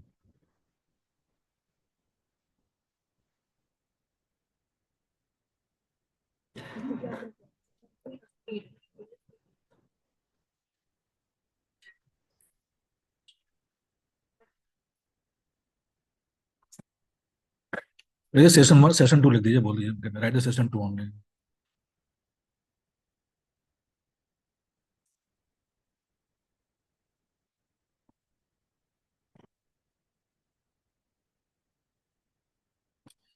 वो देखिएगा recording complete हो रही है कि अभी करना है.